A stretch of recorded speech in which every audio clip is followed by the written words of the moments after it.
Sa gabi ng aking kasal, nagtago ako sa ilalim ng kama para biruin ang aking asawa.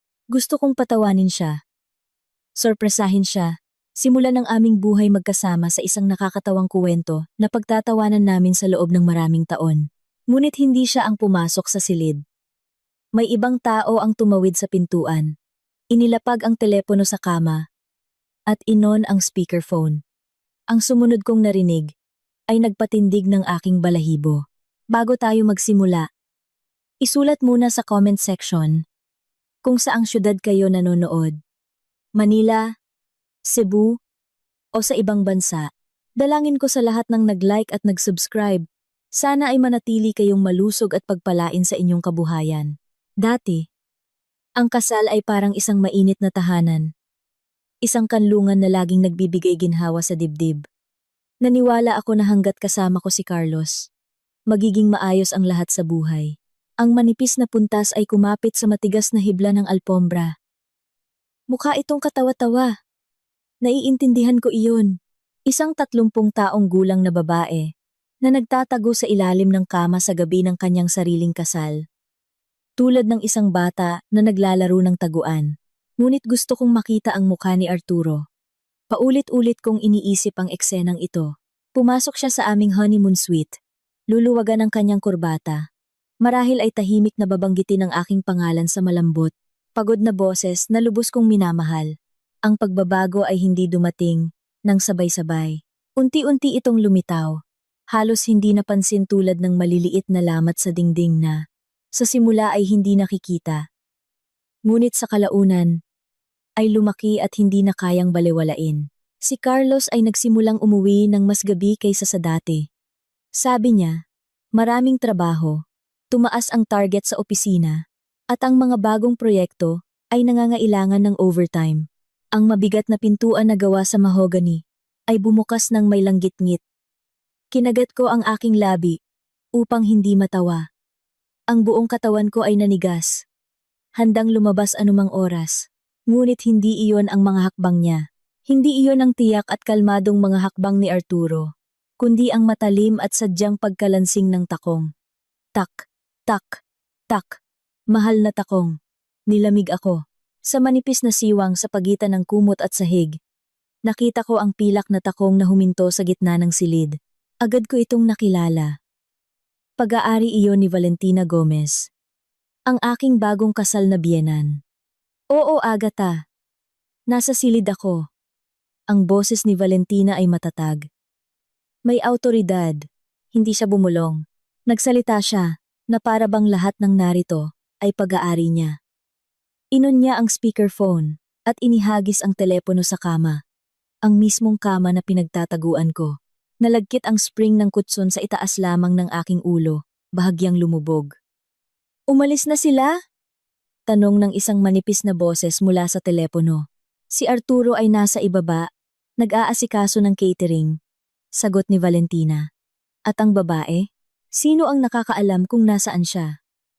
Marahil ay nakaupo sa banyo at inaayos ang kanyang murang makeup. Nagsimula siyang maglakad sa silid. Ang tak-tak-tak ng kanyang takong ay umalingaw-ngaw sa aking tainga, tulad ng mga putok ng baril. Ang aking puso ay kumakabog na, para bang lalabas sa aking dibdib. Ang babae na may murang makeup. Ilang oras lamang ang nakalipas. Niyakap ako ng kaparehong babae na may luha sa mata. Tinatanggap ako sa pamilya. Tinatawag akong isang pagpapala. Kaya, tapos na? Tanong ni Agatha. Tapos na ang lahat. Sagot ni Valentina. Narinig ko ang pag-click ng lighter. Pagkatapos ay isang mahaba at kontentong pagbuga ng usok. Lumutang ang usok pababa sa sahig. Ang singsing ay nasa kanyang daliri. Ang mga papeles ay napirmahan. Nakulong siya at hindi niya alam. Tumawa siya ng tuyo at malupit. Si Andrea. Tanga. Probinsya ng walang silbi. Akala niya nanalo siya sa loto. Sa pagpapakasal sa aking anak.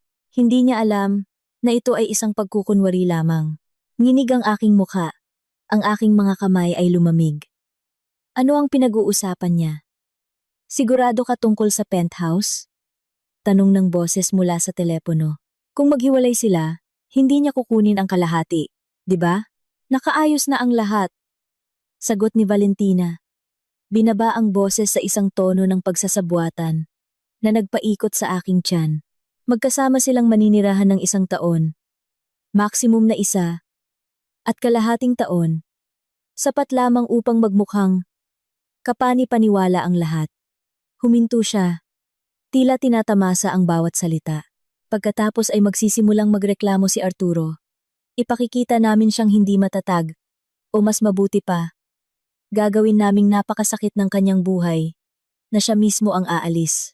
Mayroon kaming lahat ng resibo na nagpapatunay na siya ang nagbayad ng paunang bayad. Kukunin namin ang penthouse sa korte. Wala siyang sapat na pera para sa isang disenteng abogado. Tinakpan ko ang aking bibig ng 2 kamay. Ang mga luha ay nangangamot sa aking mga mata. Ang penthouse. Ang aming magandang penthouse sa Makati. Legal na nakapangalan sa akin. Ngunit pinayagan ko si Arturo na asikasuhin ang lahat ng papeles upang palakihin ang kanyang ego, upang iparamdam sa kanya na siya ang tagapagtaguyod. Siya ay halos ulila. Patuloy ng aking biyenan habang naghuhubad ng isa sa kanyang sapatos.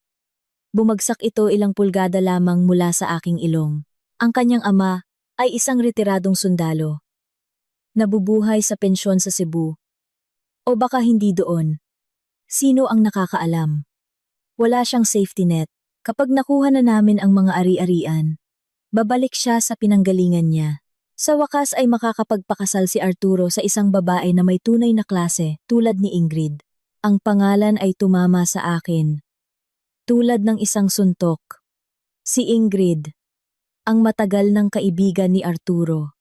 Ang babae na nakasuot ng makipot na pulang damit, na masyadong malapad ang ngiti sa buong kasal. Si Arturo ay umaakyat, sabi ni Valentina, nagbuga ng usok sa kisame. Kailangan lang niya ng stepping stone. At si Andrea? Well, si Andrea ay isang napakatibay na stepping stone. Nanginginig ako ng husto na kinatakutan ko na baka manginig ang sahig sa ilalim ko. Hindi ito biro o hindi pagkakaunawaan.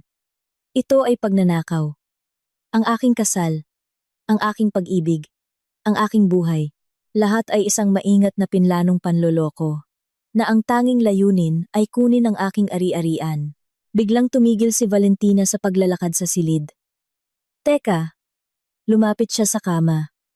Nakita ko kung paano lumingon ang kanyang mga paa sa aking direksyon. Yumuko siya. Huminto ako sa paghinga, sa manipis na siwang. Nakita ko ang kanyang kamay na umabot sa ilalim ng kama. Ang mahaba, perpektong manicured na mga kuko ay kumakalmot sa sahig ng ilang pulgada lamang. Mula sa aking mukha, may kinuha siya. Ang aking perlas na hikaw. Marahil ay nalaglag ito nang gumapang ako sa ilalim ng kama. Inilapit niya ito. Tinitingnan. Basura. Bulong niya. At inihagis ang hikaw sa nightstand. Plastic siguro. Tumayo siya. Halos mahilo ako sa lunas. Ngunit hindi ito nagtagal.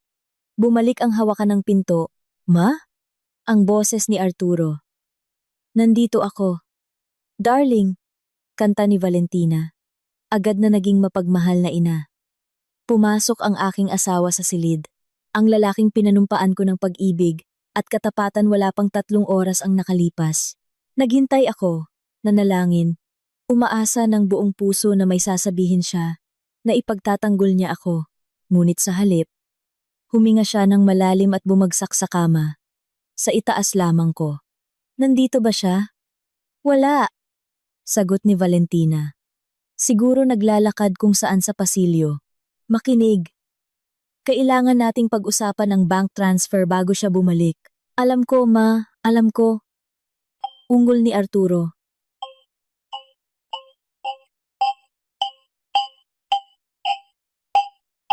Pero bukas na lang. Ngayon kailangan ko pang magpanggap na masaya ako sa aming unang gabi. At kakailanganin iyon ng maraming lakas. May bumagsak sa loob ko. Hindi ito basag. Ito ay isang malinaw. Tiyak na pagbagsak. Ang inosenteng si Andrea ay namatay sa maalikabok na dilim sa ilalim ng kama. At may ibang bagay ang nagsisimulang gumising. Maingat kong ipinasok ang aking kamay sa corset ng aking damit at kinuha ang aking telepono. Tahimik kong hinawakan ang screen at inon ang voice recorder. Ang pulang linya ay tumakbo. Magpatuloy. Naisip ko, nararamdaman ang lamig na galit na bumabalot sa akin. Magpatuloy sa pagsasalita. Ibigay niyo sa akin ang lahat. At nagsalita sila upang maunawaan kung bakit ang isang babae na may master's degree sa business administration at isang trust fund na sapat upang bilhin ang buong hotel na ito ay nagtatago sa ilalim ng kama. Nagpapanggap na mahirap, kailangan mong maunawaan ang aking ina. Ang aking ina, si Elena Valderrama, ay ang pinakamabait na tao na makikilala mo.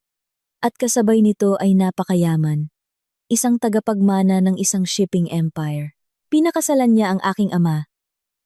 Si Victor, noong nagsisimula pa lamang siya sa kanyang negosyo sa konstruksyon. Sila ay isang malakas na mag-asawa.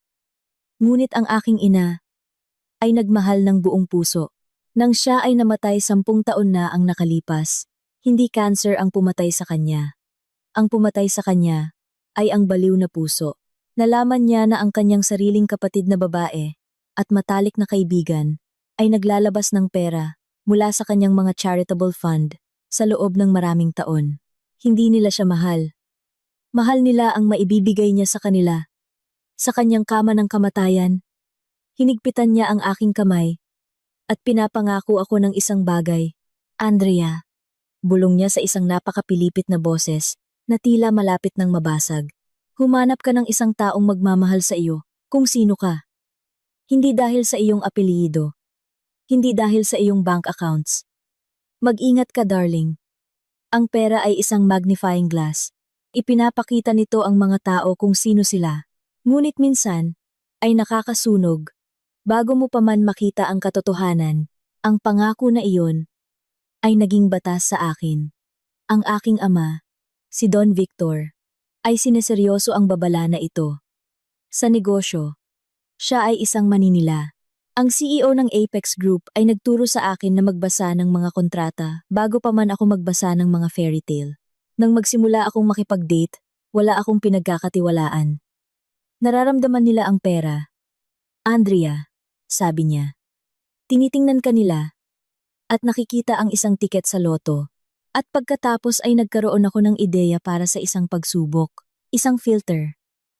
Lumipat ako mula sa aming pamanang lupain sa Tagaytay at umarkila ng isang simple, medyo luma na apartment sa isang lugar ng mga manggagawa.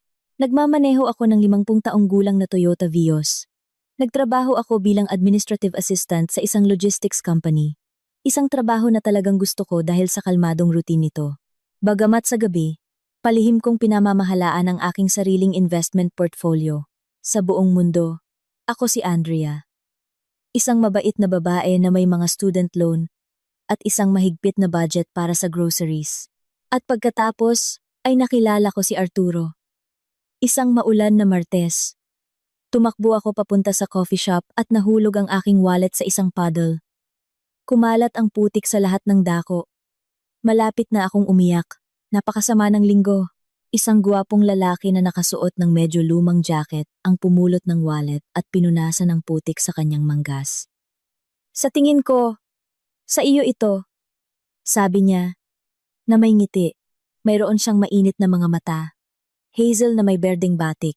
Sinuri ko ang aking wallet, walang nawawala. Bilang pasasalamat, inalok ko siyang bigyan ng kape. Masaya akong gagawin iyon, sagot niya. Tinitingnan ang kanyang relo. Mayroon akong mga 20 minuto bago ako kailangan bumalik sa site. Sa huli, nag-usap kami ng 2 oras. Sinabi niya na nagtatrabaho siya sa sales, na palagi siyang hirap na abutin ang mga target, na nagmamaneho siya ng lumang kotse, na laging nasisira. Nagkwento siya tungkol sa mga pangarap na maglakbay. Makita ang sining sa Italia, lahat ng gusto niya at hindi niya kayang bilhin. Wala akong pakialam kung mayaman ako o wala, sabi niya. Tinitingnan ako sa mata. Gusto ko lang ng isang buhay na totoo. Mga almusal sa linggo, isang aso, Isang tao na makakasama ko lang sa katahimikan. Iyon mismo ang gusto kong marinig. Sa sumunod na 2 taon, pumasa si Arturo sa lahat ng pagsubok. Hindi siya humingi ng pera sa akin. Nagdadala siya sa akin ng mga bulaklak na ligaw, pinitas sa gilid ng kalsada, dahil hindi niya kayang bumili ng mamahaling rosas. Ngunit sinabi niya na mas maganda ang mga ito. Pinutol niya ang mga kupon kasama ako. Nang masira ang aking kotse, isang maingat na pinlanong pagkasira araw-araw sa loob ng 1 linggo. Gumagawa siya ng 40 minutong detour para sunduin ako. Minahal ko siya ng malalim, baliw, at tanga. Ipinakilala ko siya sa aking ama. Ngunit pinanatili ko ang kasinungalingan. Sinabi ko kay Arturo na si Don Victor ay isang retirado.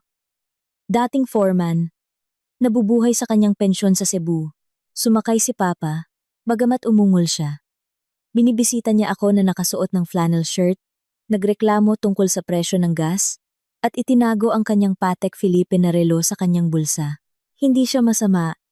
Pag-amin niya isang beses pagkatapos ng hapunan, habang hinahalo ang murang serbesa na kinamumuhian niya.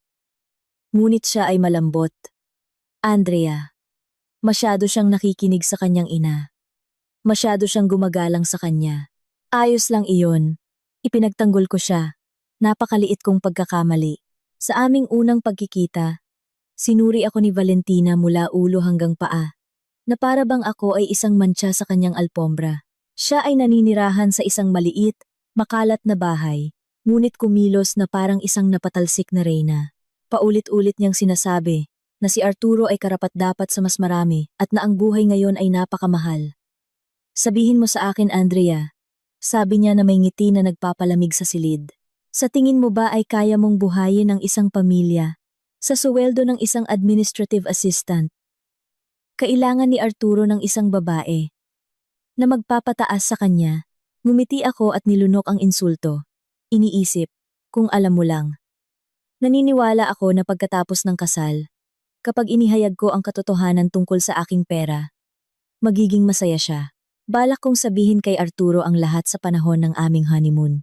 Gusto kong makita ang kanyang mga mata na nagningning kapag nalaman niya na hindi na siya kailangang mag-alala tungkol sa mga bayarin. Lubos akong sabik na ibigay sa kanya ang buong mundo na hindi ko napansin. Plano na niyang nakawin ang maliit na bahagi ng mundo na ipinakita ko sa kanya. Ang paghahanda para sa kasal ay dapat na ang pinakamasayang panahon ng aking buhay.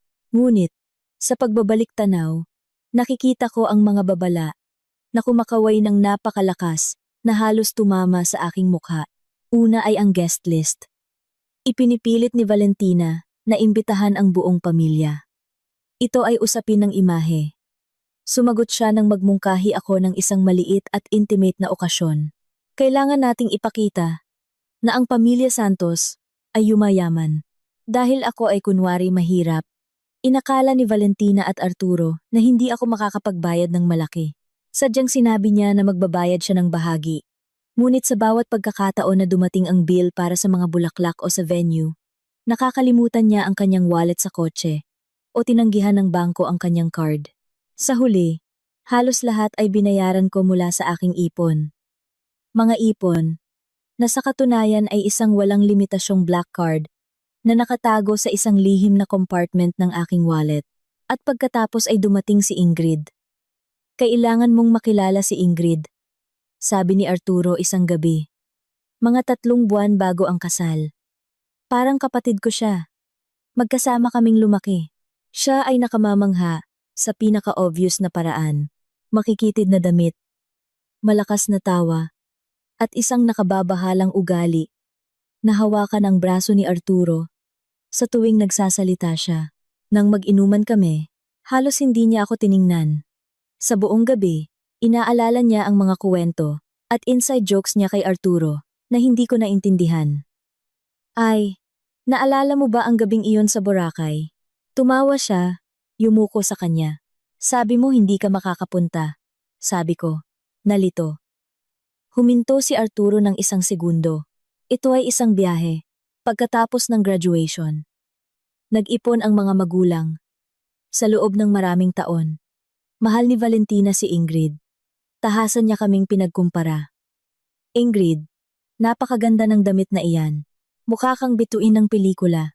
At pagkatapos, lumapit sa akin. Andrea, baka pwede kanyang isama sa pamimili. Palagi kang simple magdamit. Tinanggihan ko. Sinabi ko sa sarili ko na tiwala ako sa sarili. Mayroon akong singsing. Mayroon akong lalaki. Ngunit ang tunay na problema ay ang penthouse. Kailangan naming tirahan. Ang bachelor pad ni Arturo ay napakaliit. At ang akin ay hindi para sa dalawa. Nakakita ako ng isang nakamamanghang penthouse sa Makati. Ito ay isang foreclosed na ari-arian ng bangko na nagkakahalaga ng 850 pesos milyon.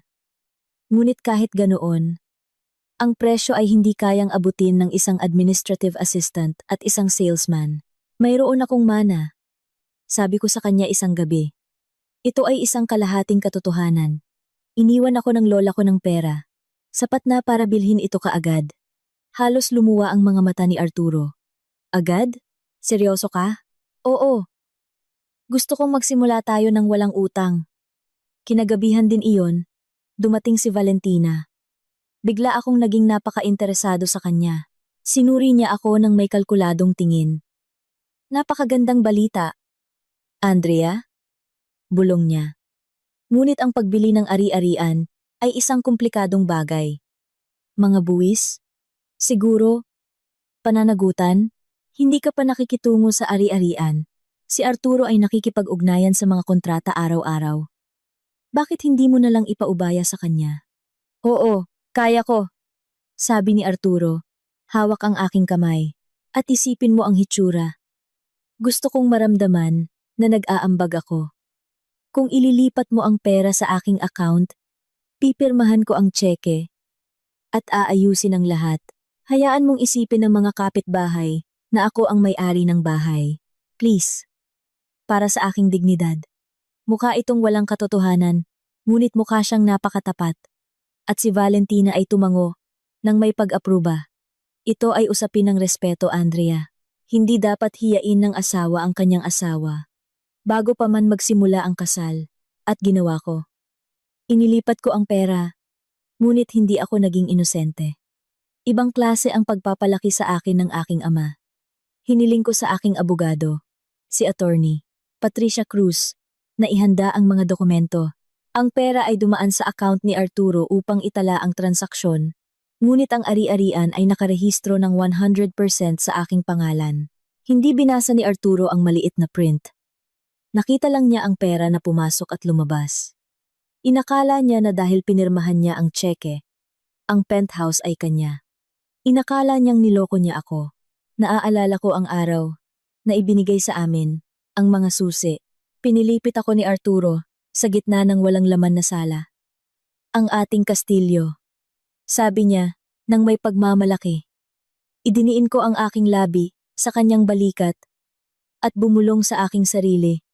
Ang aking kastilyo. Ngunit hindi niya iyon narinig. Ngayon, nakahiga sa ilalim ng kama at nakikinig kay Valentina na nagsasalita tungkol sa kung paano nila kukunin ang penthouse. Lahat ay nagkaayos. Hindi nila alam ang katotohanan. Ang pagmamay-ari ay nakapangalan lamang sa akin. Sigurado sila na ito ay isang co-owned property. Binili gamit ang kanyang pera. Dahil ang tao ay dumaan sa kanyang account. Taos-puso silang naniniwala na kaya nilang patunayan na wala akong inambag. Ang boses ni Valentina ay nagbalik sa akin sa katotohanan. Kailan matatapos ang lease ng apartment ni Ingrid? Nanginginig ako. Nasa speakerphone si Ingrid. Hindi. Teka, hindi na si Agatha ang kausap ni Valentina. Kinausap niya si Arturo. Tinatanong siya tungkol kay Ingrid. Pagkatapos ng 6 na buwan, bulong ni Arturo, habang nakasubsob ang mukha sa unan. Kaya kailangan nating bilisan ang lahat. Ma, hindi ko kayang panatilihin siya sa sofa ng kanyang kapatid magpakailanman. At saka, kailangan ng bata ng sariling silid. Huminto ang mundo. Ang katahimikan sa ilalim ng kama ay nakakabingi. Isang bata. Hinawakan ko ang aking bibig. Nang buong lakas na naramdaman ko ang lasa ng dugo. Ang salitang iyon ay nakabitin sa hangin. Tulad ng nakalalasong usok. Huwag kang mag-alala tungkol sa bata. sabi ni Valentina ng may tono ng negosyo. Maghahanda kami ng nursery sa ikalawang silid tulugan. Sa sandaling wala na si Andrea dito. At pipinturahan namin ang nakakatakot na kulay dilaw na pinili niya. Biglang kumirot ang aking tiyan. Malapit na akong sumuka sa alpombra. Buntis si Ingrid. Si Arturo. Ang aking asawa. Wala pang isang araw ang nakalipas. Ay nagbuntis sa kanyang kaibigan na parang kapatid. Naaawa lang ako sa kanya, ma. Sabi niya. Sa loob ng isang sandali, sumiklab ang isang maliit na spark sa aking dibdib. Marahil may konsensiya siya. Marahil ay nahihiya siya. Naaawa? Dahil saan? Tanong ni Valentina ng matalim. Dahil sa pagtiyak mo sa iyong kinabukasan? Hindi. Mabait lang si Andrea. Sabi niya nang walang katiyakan. Luto siya para sa akin. Nilinis niya ang aking kotse. Tinitingnan niya ako na parang ako ay isang bayani. Ang pagdurog sa kanya ng ganito ay malupit. Ay, iligtas mo ako sa mga luha na iyan, sabi ni Valentina ng may panunuya. Wala siyang silbi.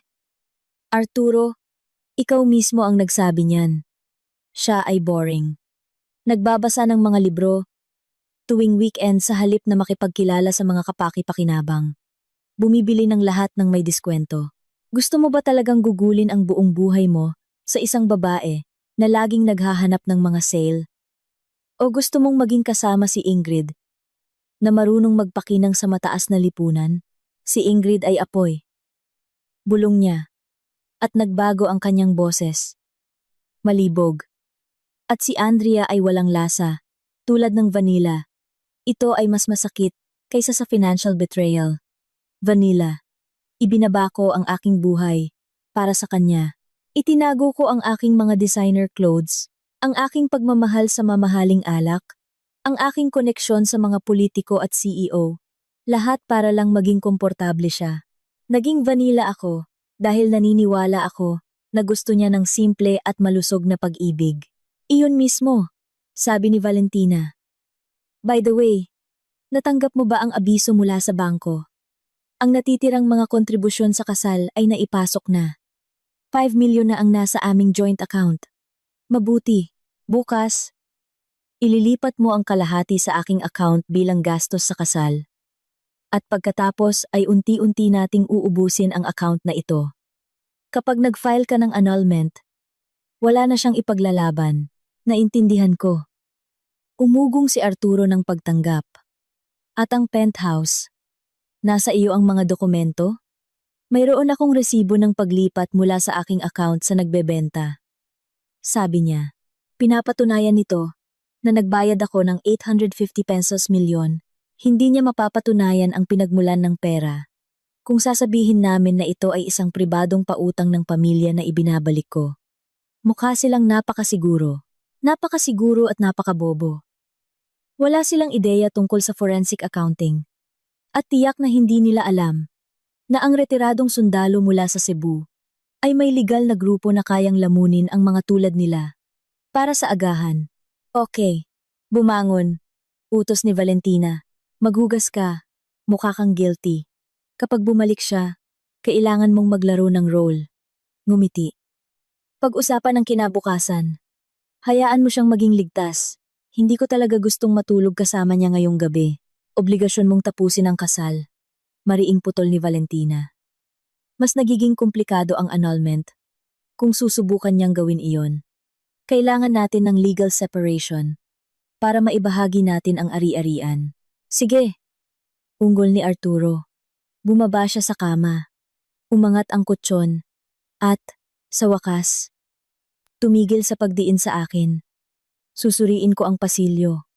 Malamang umiiyak siya sa hagdanan o kung saan. Aalis na ako, anunsyo ni Valentina.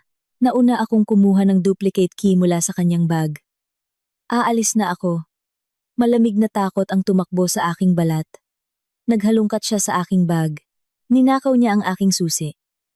Ang damdaming iyon ay nagpakulubot sa lahat ng bagay sa loob ko. Nakita ko ang kanyang pilak na takong na patungo sa pinto.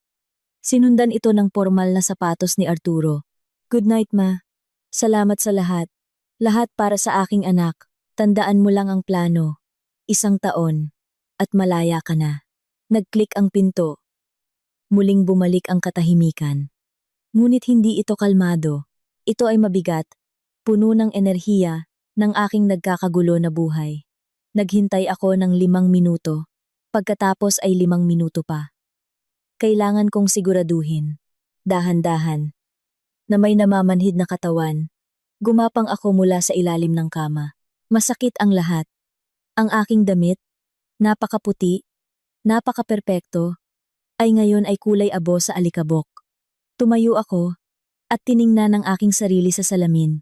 Gusot na buhok, nakalatag na makeup. Ngunit ang aking mga mata, ay malinaw. Hindi ako umiyak, hindi ako sumigaw. Isang malamig at mekanikal na kapayapaan ang bumalot sa akin. Iyon ding kapayapaan na mayroon ng aking ama nang sumalampak siya sa isang hostile takeover ng mga kakumpetensya.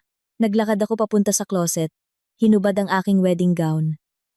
Isang simbolo ng aking sariling katangahan. At inihagis ito sa sulok. Nagsuot ako ng jeans at hoodie na inihanda ko para sa brunch sa umaga. Kinuha ko ang aking bag. Kinuha nga ni Valentina ang duplicate key sa apartment. Ngunit ang mga susi ng kotse ay naroon, pati na rin ang aking black card. Binuksan ko ang pinto sa pasilyo. Walang tao. Malamang bumaba si Arturo sa lobby o sa bar. Nagpapalakas ng loob para bumalik at matulog sa akin. Hindi ko tinawag ang elevator. Nakasapatos, tumakbo ako pababa ng hagdanan. Lumabas ako sa malamig na dilim ng gabi. Natagpuan ang aking Toyota Vios na may Porsche engine sa ilalim ng hood, ang aking tanging maliit na kahinaan, at lumabas mula sa underground parking. Dinayal ko ang numero sa Bluetooth. Papa, sabi ko nang sumagot siya sa pangalawang ring. Andrea, gabi na. Ayos lang ba ang lahat? Hindi. Sagot ko ng mahinahon. Tama ka sa lahat ng bagay.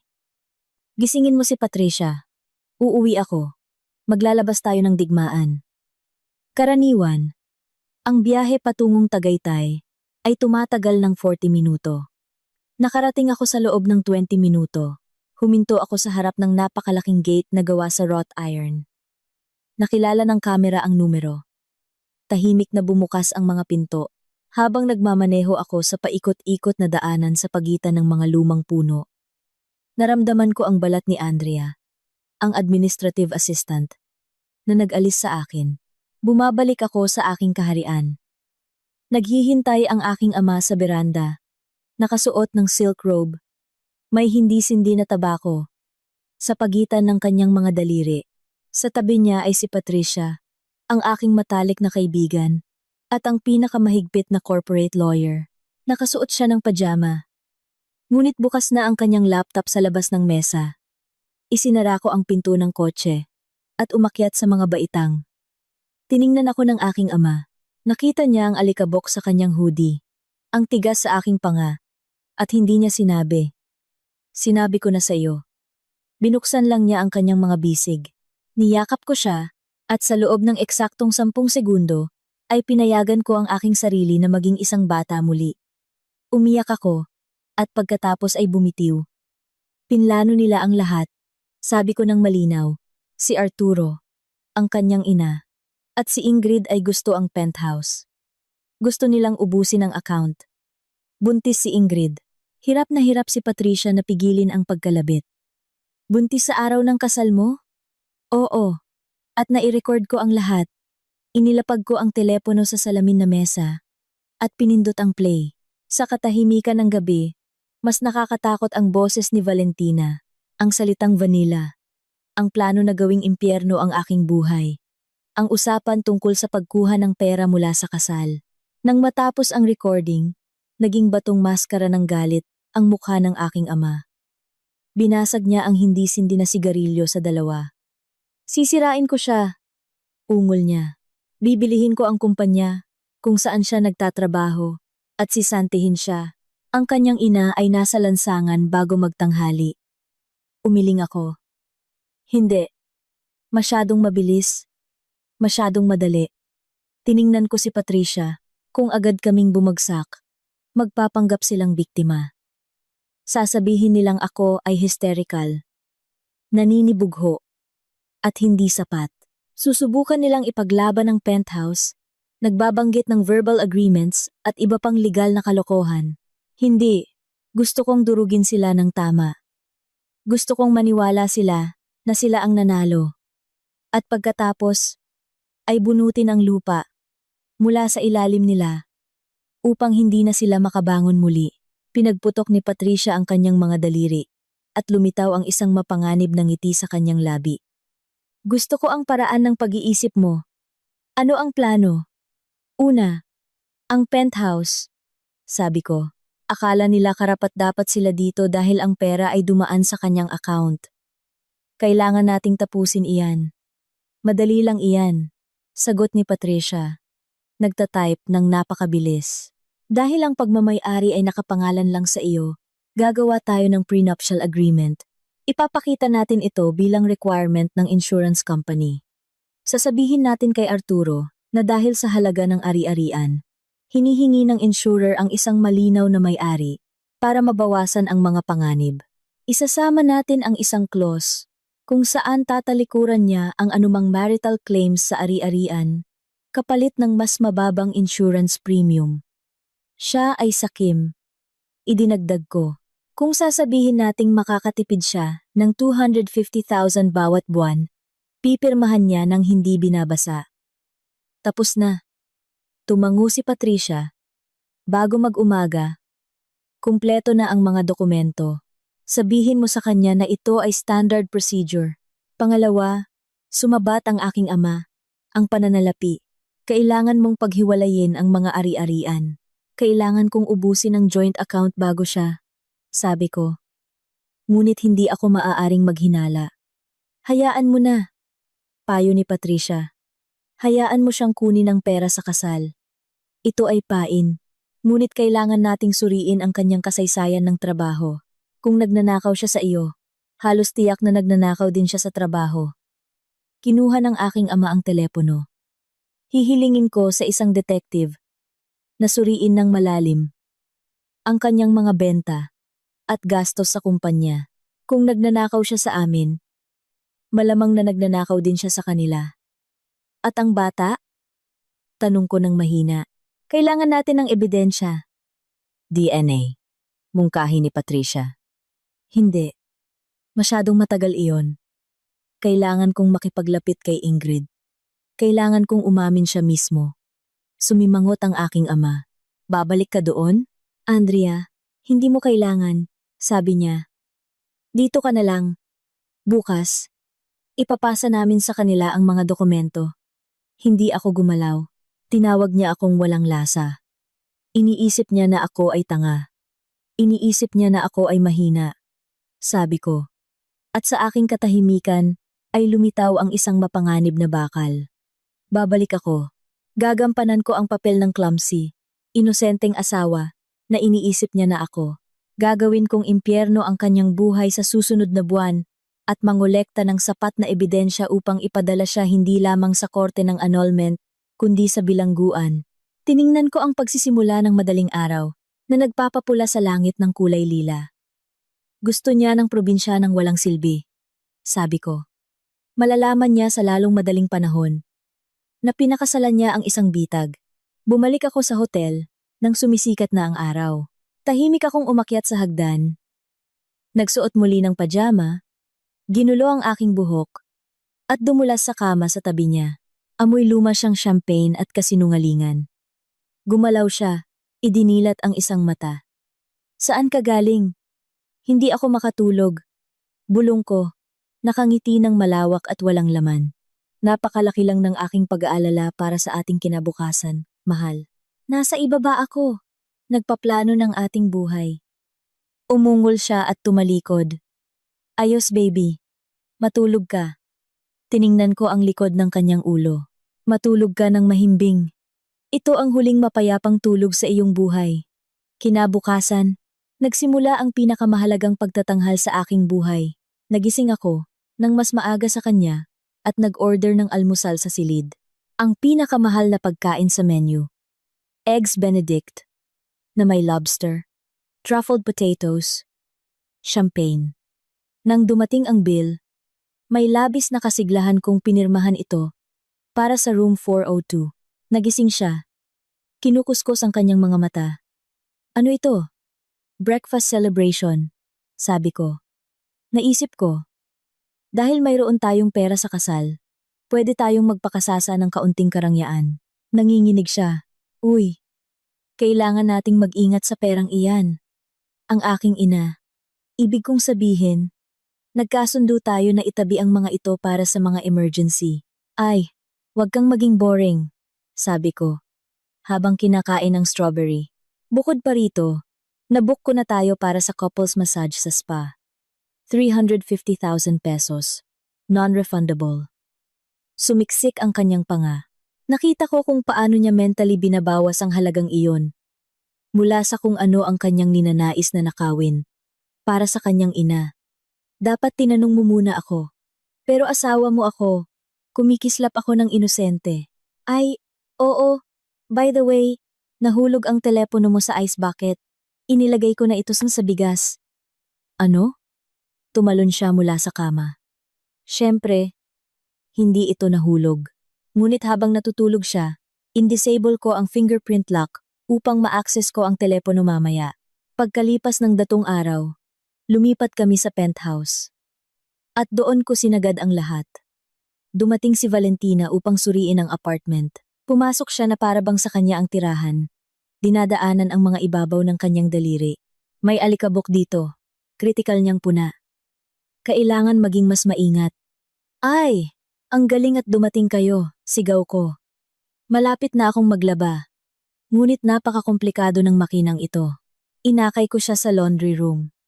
Sa loob ng washing machine, umiikot sa mainit na tubig na may industrial bleach, ay ang kanyang pinakamahalagang kayamanan.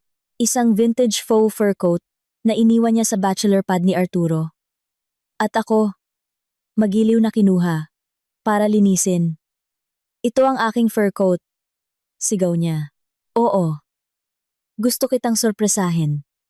Ngumiti ako. Para maging perpektong malinis. Sinira niya ang hatch.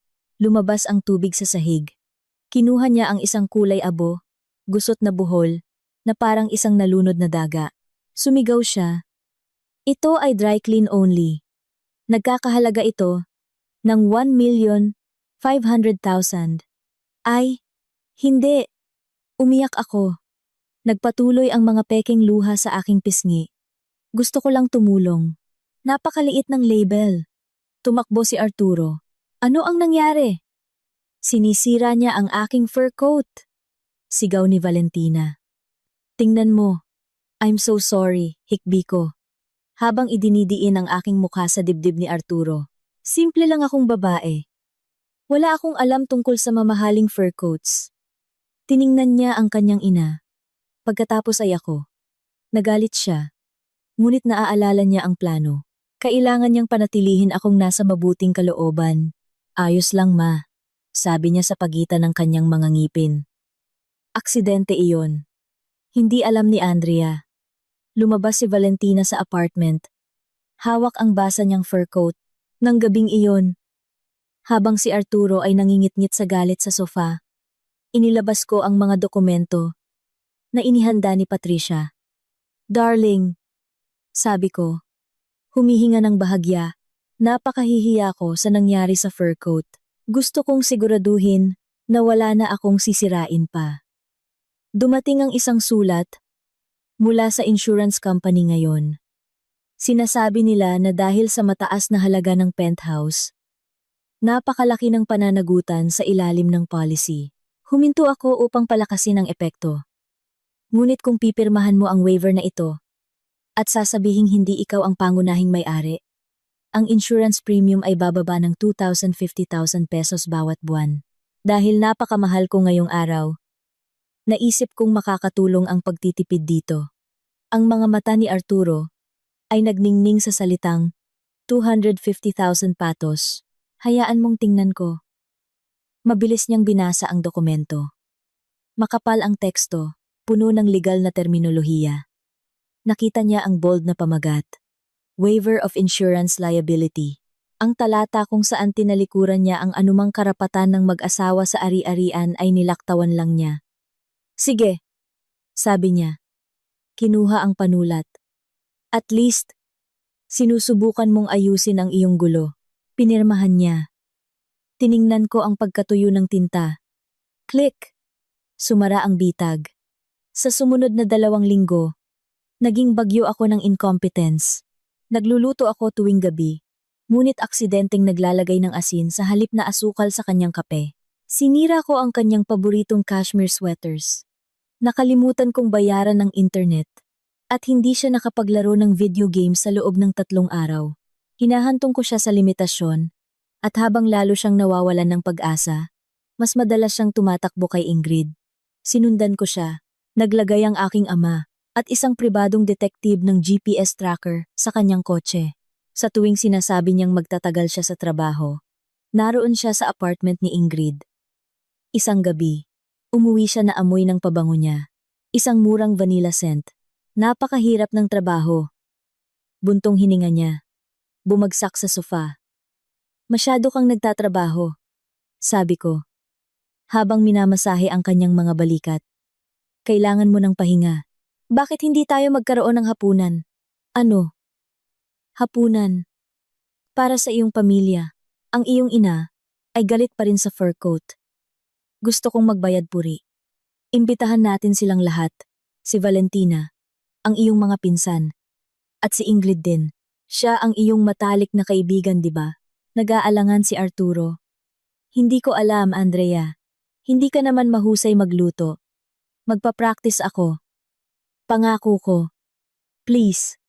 Gusto kong ipakita sa kanila na kaya kong maging perpektong asawa. Mayabang siyang ngumiti. Alam ko kung ano ang iniisip niya. Hayaan mo siyang mapahiya, sabi ni Valentina, para mas madaling ipaliwanag ang annulment. Makikita ng lahat na wala siyang silbi. Sige, sagot ni Arturo. Sa susunod na Sabado, wag lang sirain ang lahat. Hindi ko sisirain. Ngumiti ako. Ito ay magiging isang gabi na hindi malilimutan ng sinuman. Mabilis na lumaki ang guest list. Si Valentina, na umaasa ng isa pang pagkatalo ko, ay inanyayahan ang kanyang kapatid na babae, 2 mapanlikhang pamangkin. At syempre, si Ingrid. Pupunuin ko ang aking bahay ng mga taong kinamumuhian ako. Dumating si Patricia, habang nasa trabaho si Arturo, upang tulungan akong maghanda. Sa katunayan, naglalagay kami ng maliliit na kamera sa sala at kainan. Sigurado ka? Tanong niya, habang sinisuri ang imahe sa tablet. Magiging mahirap ito. Kailangan ko ng mga saksi, sabi ko. Habang hinihiwa ang sibuyas ng may halos galit na katumpakan. Kailangan kong sabihin nila ang pinakamasamang bagay sa kamera. At kailangan kong kumpirmahin ang pagbubuntis. Sa araw ng hapunan, maaga akong gumising. Pumunta ako sa supermarket at bumili ng pinakamura, pinakamababang kalidad na produkto. Mataba na ground meat, lantang gulay, at boxed wine na mas mura sa P1000. Pagkatapos, pumunta ako sa banyo habang naliligo si Arturo. Naghalungkat ako sa kanyang gym bag, ang parehong bag na kunwari ay dinadala niya sa trabaho, ngunit sa katunayan ay ginagamit niya para makipagkita kay Ingrid. Sa gilid na bulsa, nakita ko ang resibo ng botika, prenatal vitamins. Kahapon ang petsa. Nahuli ka! Isinuksok ko ang resibo sa aking bulsa. Nagsimulang dumating ang mga bisita ng 6 p.m. Si Valentina ang unang pumasok, nakasuot ng bagong damit, na, hinala ko, ay binili niya mula sa kompensasyon sa kasal na ibinigay sa kanya ni Arturo. Well, huminto siya, lumingon, at least, sa pagkakataong ito, nilinis mo ang sahig. Maligayang pagdating. Valentina, kanta ko, habang binubuhusan siya ng isang baso ng murang alak. Humigop siya, at sumimangot. Anong klaseng suka ito? Designer blend, kasinungalingan ko. Pagkatapos ay dumating si Ingrid. Pumasok siya. Hawak ang kamay ni Arturo. Nakakapit ng mahigpit sa kanya. Nakasuot siya ng maluwag na damit upang itago ang kanyang tiyan. Ngunit napansin ko kung paano niya aksidenteng hinahawakan ito. "Hello, Andrea." Sabi niya na may matamis na boses. "Ang cozy dito." "Hello, Ingrid. Masaya akong dumating ka." Sagot ko, tinitingnan ang kanyang tiyan. Mukha kang masigla, napakislot siya, at inalis ang kanyang kamay. Tumayo si Arturo sa pagitan namin. "Halika, inom tayo. Gutom na ako." Pumunta ako sa kusina. Ang menu para sa gabi, piniritong matigas na roast beef, malapot na mashed potatoes, at salad na halos puro ubod ng iceberg lettuce. Habang nagluluto, nakinig ako sa recording mula sa kamera sa sala. "Diyos ko, ang alak na ito ay basura," sabi ni Valentina. Hindi ako makapaniwala na pinakasalan niya iyan. Hindi man lang dahil sa pera. "Tahimik, ma," bulong ni Arturo. "Ilang buwan na lang, pagkatapos kukunin natin ang penthouse. Ibebenta ito, at bibili ng isang malaking bahay sa labas ng bayan." "Ayoko nang magtago," reklamo ni Ingrid. "Masakit ang likod ko. Gusto kong i-post ang ating mga larawan." "Malapit na, baby," tawa ni Arturo. Kapag naibalik na natin ang probinsya ng walang silbi sa kanyang lugar, hinawakan ko ang gilid ng counter, na parang mamuti ang mga buto. Huminga ako ng malalim, at kinuha mula sa aking bulsa ang espesyal na pampalasa na inihanda ko ng maaga. Hindi ito lason. Hindi ako kriminal. Ito ay isang hindi kanais-nais na dami ng asin at suka para sa sarsa. Hapunan ay ihain na. Masayang anunsyo ko. Umupo kami sa mesa. Agad na pinagtawanan ng mga pamangkin ni Valentina ang aking magkakaibang napkin. "Well, Andrea," simula ni Valentina, sinaksak ang kutsilyo sa karne na mukhang goma. Sabi ni Arturo, "Iniisip mong kumuha ng cooking classes. Halata na hindi ka pa nagsisimula." Nagtawanan ang buong mesa. Tumawa din si Arturo, hawak ang kamay ni Ingrid sa ilalim ng mesa. Sa katunayan, sabi ko na may bahagyang nanginginig na boses. Patuloy na naglalaro, sinikap ko ng husto. Ang pagsisikap ay hindi nangangahulugang marunong. Ngiti ni Ingrid. Ang ilang kababaihan ay ipinanganak upang maging asawa, at ang ilan ay hindi. Paano iyon? Tanong ko. Tinitingnan siya sa mata.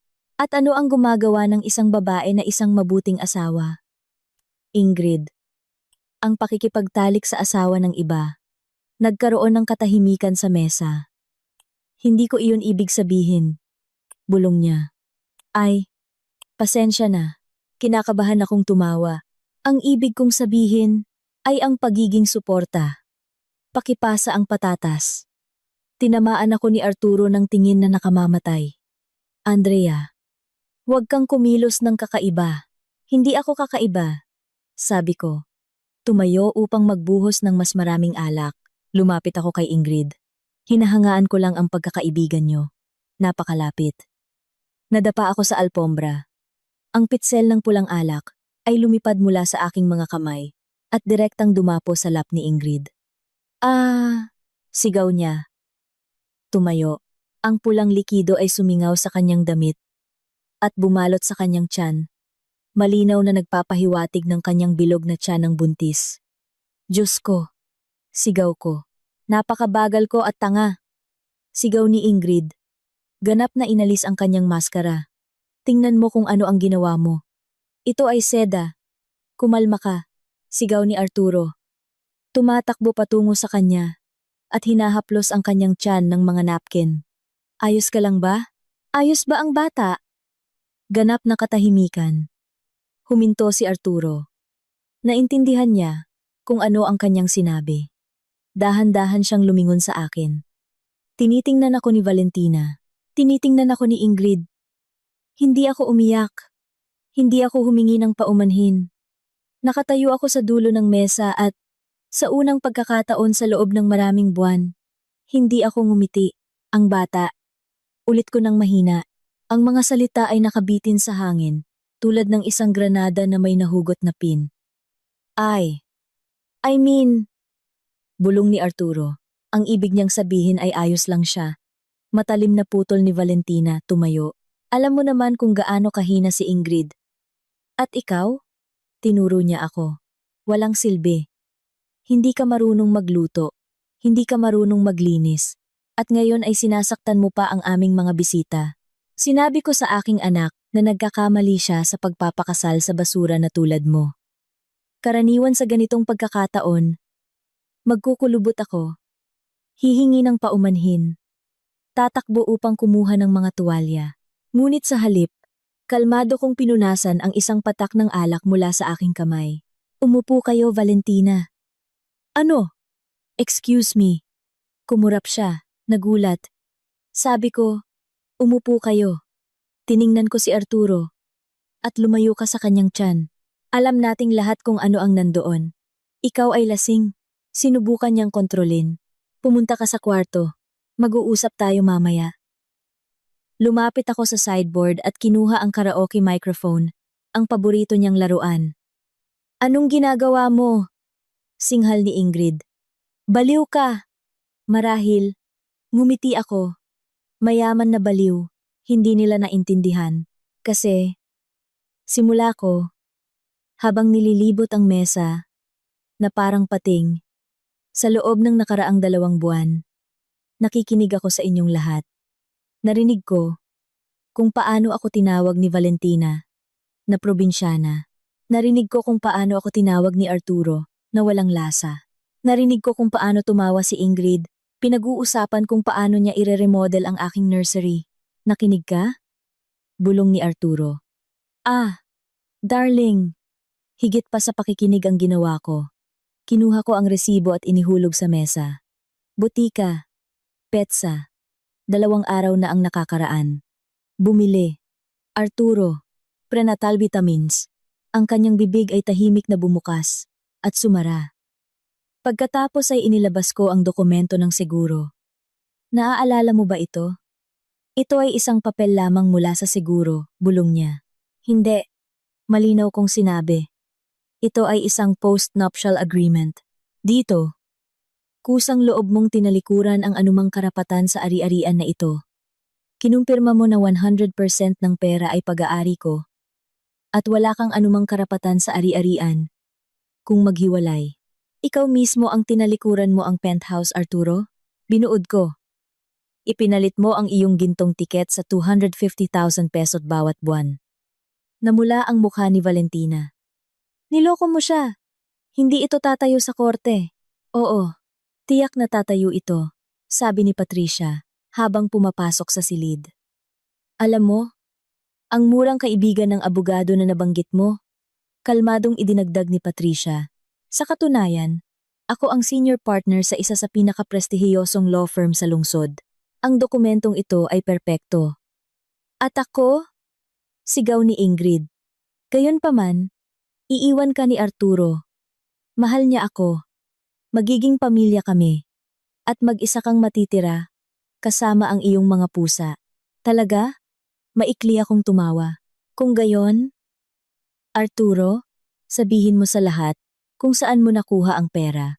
Para sa kotse ni Ingrid, para sa bagong damit ni Valentina, at para sa kompensasyon sa kasal. Pinagpawisan si Arturo, na parang katatapos lang ng marathon. Ako. Inipon ko ang mga ito mula sa mga komisyon. Hindi, sabi ko. Ninakaw mo ang mga ito mula sa Apex Group. Pinataas mo ang mga bill. Akala mo hindi ka mahuhuli. Dahil napakalaki ng kumpanya at walang makakapansin sa nawawalang pera. At ano ngayon? Sigaw ni Valentina. Hindi alam ng Apex Group ang tungkol dito. Lumapit ako sa pinto at inilagay ang aking kamay sa hawakan. Ito ang pinaka-interesante. Sabi ko, tinitingnan sila ng isa-isa. Hindi nyo sinikap na malaman kung sino ako. 'Di ba? Inakala nyo lang na si Andrea ay si Andrea lang. Anong pinagsasabi mo? Bulong ni Arturo. Hindi lang ako isang Valderrama. Sabi ko. Ang aking ama ay si Victor Valderrama, CEO, at may-ari ng Apex Group. Bumagsak ang katahimikan. Tulad ng isang konkretong slab. Kumapit si Valentina sa gilid ng mesa upang hindi bumagsak. Hindi! Ito ay kasinungalingan. Ang iyong ama ay isang retirado sa Cebu. Nasa Cebu nga siya ngayon, tumango ako sa kanyang yate. Mukha si Arturo na malapit ng mawalan ng malay. Nagnanakaw siya sa ama ng kanyang sariling asawa. Tinawag niya ang tagapagmana ng kumpanya kung saan siya nagtatrabaho na walang lasa. Ikay, ikaw ang tagapagmana? Ang kanyang boses ay napatigil. Oo, sagot ko. At ang tanging dahilan kung bakit hindi kita sinisante sa unang minuto ay dahil gusto kong makita kung gaano kalalim ang bulok. Tiningnan ko siya ng may malamig na katahimikan at napakalalim nito. Andrea, darling. Lumapit sa akin si Arturo, itinaas ang kanyang mga kamay. Teka. Ipapaliwanag namin ang lahat. Nalito ako. Puwersahan ako ng mama ko. Huwag mong ipasa sa akin ang sisi. Sigaw ni Valentina. Naghahanap na ng daan palabas. Hindi na tinatanggap ang mga paliwanag. Sabi ko, mayroon akong mga dokumento ng pagnanakaw. Mayroon akong recording ng inyong pagsasabuatan. Upang mandaya. Mayroon akong ebidensya ng pagtataksil. Kinatok ko ang microphone upang marinig ng lahat at upang walang sinuman ang mag-alinlangan. Gusto kong marinig ninyo kung ano ang eksaktong narinig ko sa gabi ng aking kasal. Upang maunawaan ninyo, hindi ako nagtago sa ilalim ng kama nang walang kabuluhan. Kinuha ko ang aking telepono at ikinonekta ito sa Bluetooth speaker. Puno ang silid ng ingay. At pagkatapos ay sumabog ang boses ni Valentina. Matalim. Nakakalason. Mga insulto. Ang plano sa penthouse. Pangungutya, pagsasabuatan. Tinakpan ni Valentina ang kanyang tainga. Umiyak si Ingrid. Bumagsak si Arturo sa upuan. Hawak ang kanyang ulo. Ngunit hindi huminto ang recording. Ang aking nakaraang sarili, ang nanginginig sa ilalim ng kama, ay hindi nagsabi ng kahit isang salita. At gayunpaman, pinuno ng boses ni Valentina ang kainan, nang may nakakapasong kalinawan, kumukulubot si Arturo sa harap ng lahat, lalo pang lumulubog. Naging kulay abo ang kanyang mukha, na para bang naubos ang dugo mula sa kanya. Umiyak na si Ingrid, tumutulo ang maskara sa kanyang pisngi sa mga itim na agos. Kahit na nahuli sa sulok, sinubukan ni Valentina na mangagat. Patayin mo iyan! Kumulo siya sa telepono. Illegal iyan! Hindi ka maaaring mag-record ng mga tao nang walang pahintulot. Hindi iyan tatanggapin sa korte. Binawi ko ang telepono. Hindi siya pinayagang maabot ito. Sa katunayan, Valentina, kalmado kong sinabi sa gitna ng kaguluhan, kung kahit isang kalahok sa pag-uusap, ay alam na may recording, ito ay legal. At alam ko, kaya, oo, lahat ay ganap na legal. Sa sandaling iyon, ang pintuan sa harap, na binuksan ko ng maaga ng remote, ay bumukas. Mabigat na bota ang tumama sa sahig. Asul na flashing lights ang sumiklab sa labas ng bintana. Sumasalamin sa mga pader ng penthouse, na inakala nilang sa kanila. Unang pumasok si Patricia, hindi na nakasuot ng pajama. Nakasuot siya ng isang perpektong angkop na suit, at sa kanyang mga kamay ay isang leather folder, tulad ng isang armas. Sinundan siya ng 2 uniformed officers at mga security personnel ng aking ama, si Detective Mendoza. Arturo, anunsyo ni Detective Mendoza sa matatag na boses. Arestado ka! Tumalon si Arturo. Tumalsik ang upuan. Arestado? Dahil saan? Wala akong ginawa. Ito ay isang away ng pamilya. Hindi dahil sa pagtataksil, G. Santos. Sabi ni Patricia. Lumapit ng may malamig na ngiti. Bagamat ito ay sapat na batayan, para sa mga dokumento ng agarang annulment na inihanda ko na. Arestado ka dahil sa pagnanakaw, misappropriation of funds, at pandaraya laban sa Apex Group. Ano? Sigaw ni Arturo. Sumandal ako sa mesa. Sinuri namin ang iyong mga account. Hindi ka nag-iipon ng mga komisyon. Gumawa ka ng 3 pekeng kontratista sa ilalim ng pangalang JRS Marketing. Nag-aproba ka ng mga bill para sa mga materyales na hindi kailanman dumating sa site. Sa huling 6 na buwan, naglabas ka ng mahigit 35 million ano, na mula si Valentina, hindi. Hindi ko alam kung saan galing ang pera. Sinabi niya na ito ay bonus. Kinuha ni Detective Mendoza ang posas. Miss Gomez, mayroon kaming mensahe kung saan mo siya inutusan kung paano hatiin ang mga transfer upang hindi mag-trigger ang mga tax notice. Ginagawa kang accomplice nito. Hindi, sigaw ni Valentina. Nang lumapit ang opisyal, ako ay isang disente na babae. Wala kayong karapatan na hawakan ako. Binuklat siya ng opisyal. Nang walang paggalang sa kanyang tinatawag na estado, ang metal na tunog ng posas ay ang pinakamagandang tunog na narinig ko kailanman. Umiyak si Ingrid habang idinidiin ang kanyang mga kamay sa kanyang tiyan. Gumawa ka ng isang bagay. Ipinangako mo na aalagaan mo kami. Tiningnan ni Arturo si Ingrid. Pagkatapos ang kanyang ina, pagkatapos ay ako. Ang mga pulis ay pinipilipit na ang kanyang mga braso sa likod. Andrea, humihikbi siya. Please, kausapin mo ang tatay mo. Sabihin mo sa kanya, nabawiin ang kaso. Pipirmahan ko ang anumang gusto mo. Aalis ako ng bayan. Huwag mo lang akong ipadala sa bilangguan. Natatakot ako. Alam mo, may hika ako. Tiningnan ko siya ng totoo. Ang lalaking minahal ko noon ay mukhang isang kaawa-awa at mahinang tao na sumusubok magpakitang lakas at nabigo. Patawad Arturo. Mahina kong sinabi. Ngunit ang walang lasa ay walang autoridad na pigilan ang isang kriminal na investigasyon. Iyo iyan. Nang dalhin siya sa pinto, tiningnan niya ako sa huling pagkakataon. Wala nang pagmamataas sa kanya, tanging takot. Patuloy na sumisigaw si Valentina. Nakilala niya ang mayor. Hindi iyon totoo. Ibinigay sa akin ni Patricia ang folder, ang annulment petition, at ang notice to vacate para sa mga hindi autorisadong residente. Lumapit ako kay Ingrid. Siya lamang ang walang posas. Nanginginig siya sa basang alak na damit. Mayroon kang 5 minuto, sabi ko. Kunin mo ang iyong bag at ang iyong mga kasinungalingan. Kung mananatili ka, tatawagan ko ang pulisya para sa trespassing. Ngunit ipinangako niya sa akin. Bulong niya. Tinitingnan ang walang laman na pintuan kung saan dinala si Arturo. Ipinangako rin niya sa akin. Sagot ko. Siya ay sinungaling. Ingrid, ikaw lang ang susunod. Tumakbo ka habang kaya mo pa. Tumalon siya at tumakbo. Hindi lumingon. Ang sala ay binalot ng katahimikan. Lumipas ang bagyo. Nag-iwan ng mga labi ng isang pekeng buhay. Mga nakabaligtad na upuan, maruruming baso, at ang eko ng katarungan. Ang puso ko ay kumakabog. Hindi dahil sa takot, kundi dahil sa adrenaline. Tiningnan ko si Patricia. Dahan-dahan siyang tumango sa akin, nang may paggalang.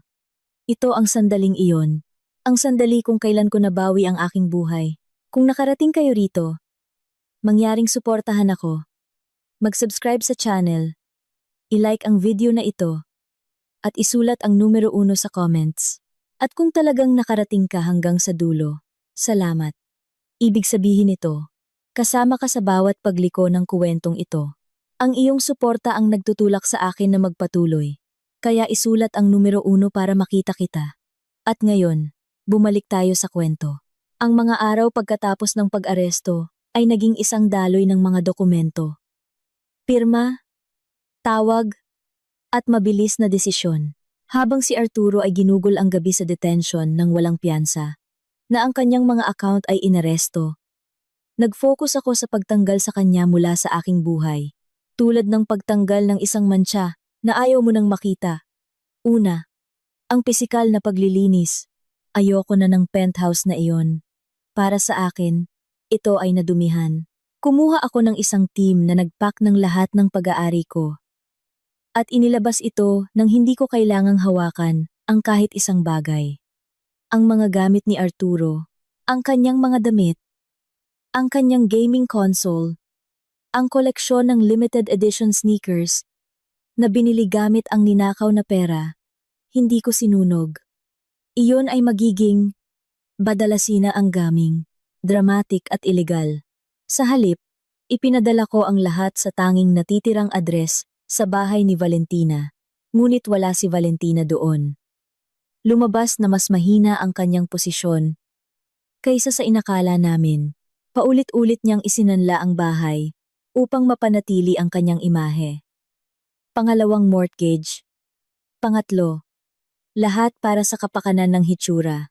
Nang dumating sa kanya ang mga gastos sa korte at biglang huminto ang daloy ng pera mula kay Arturo. Gumuho ang kanyang card house.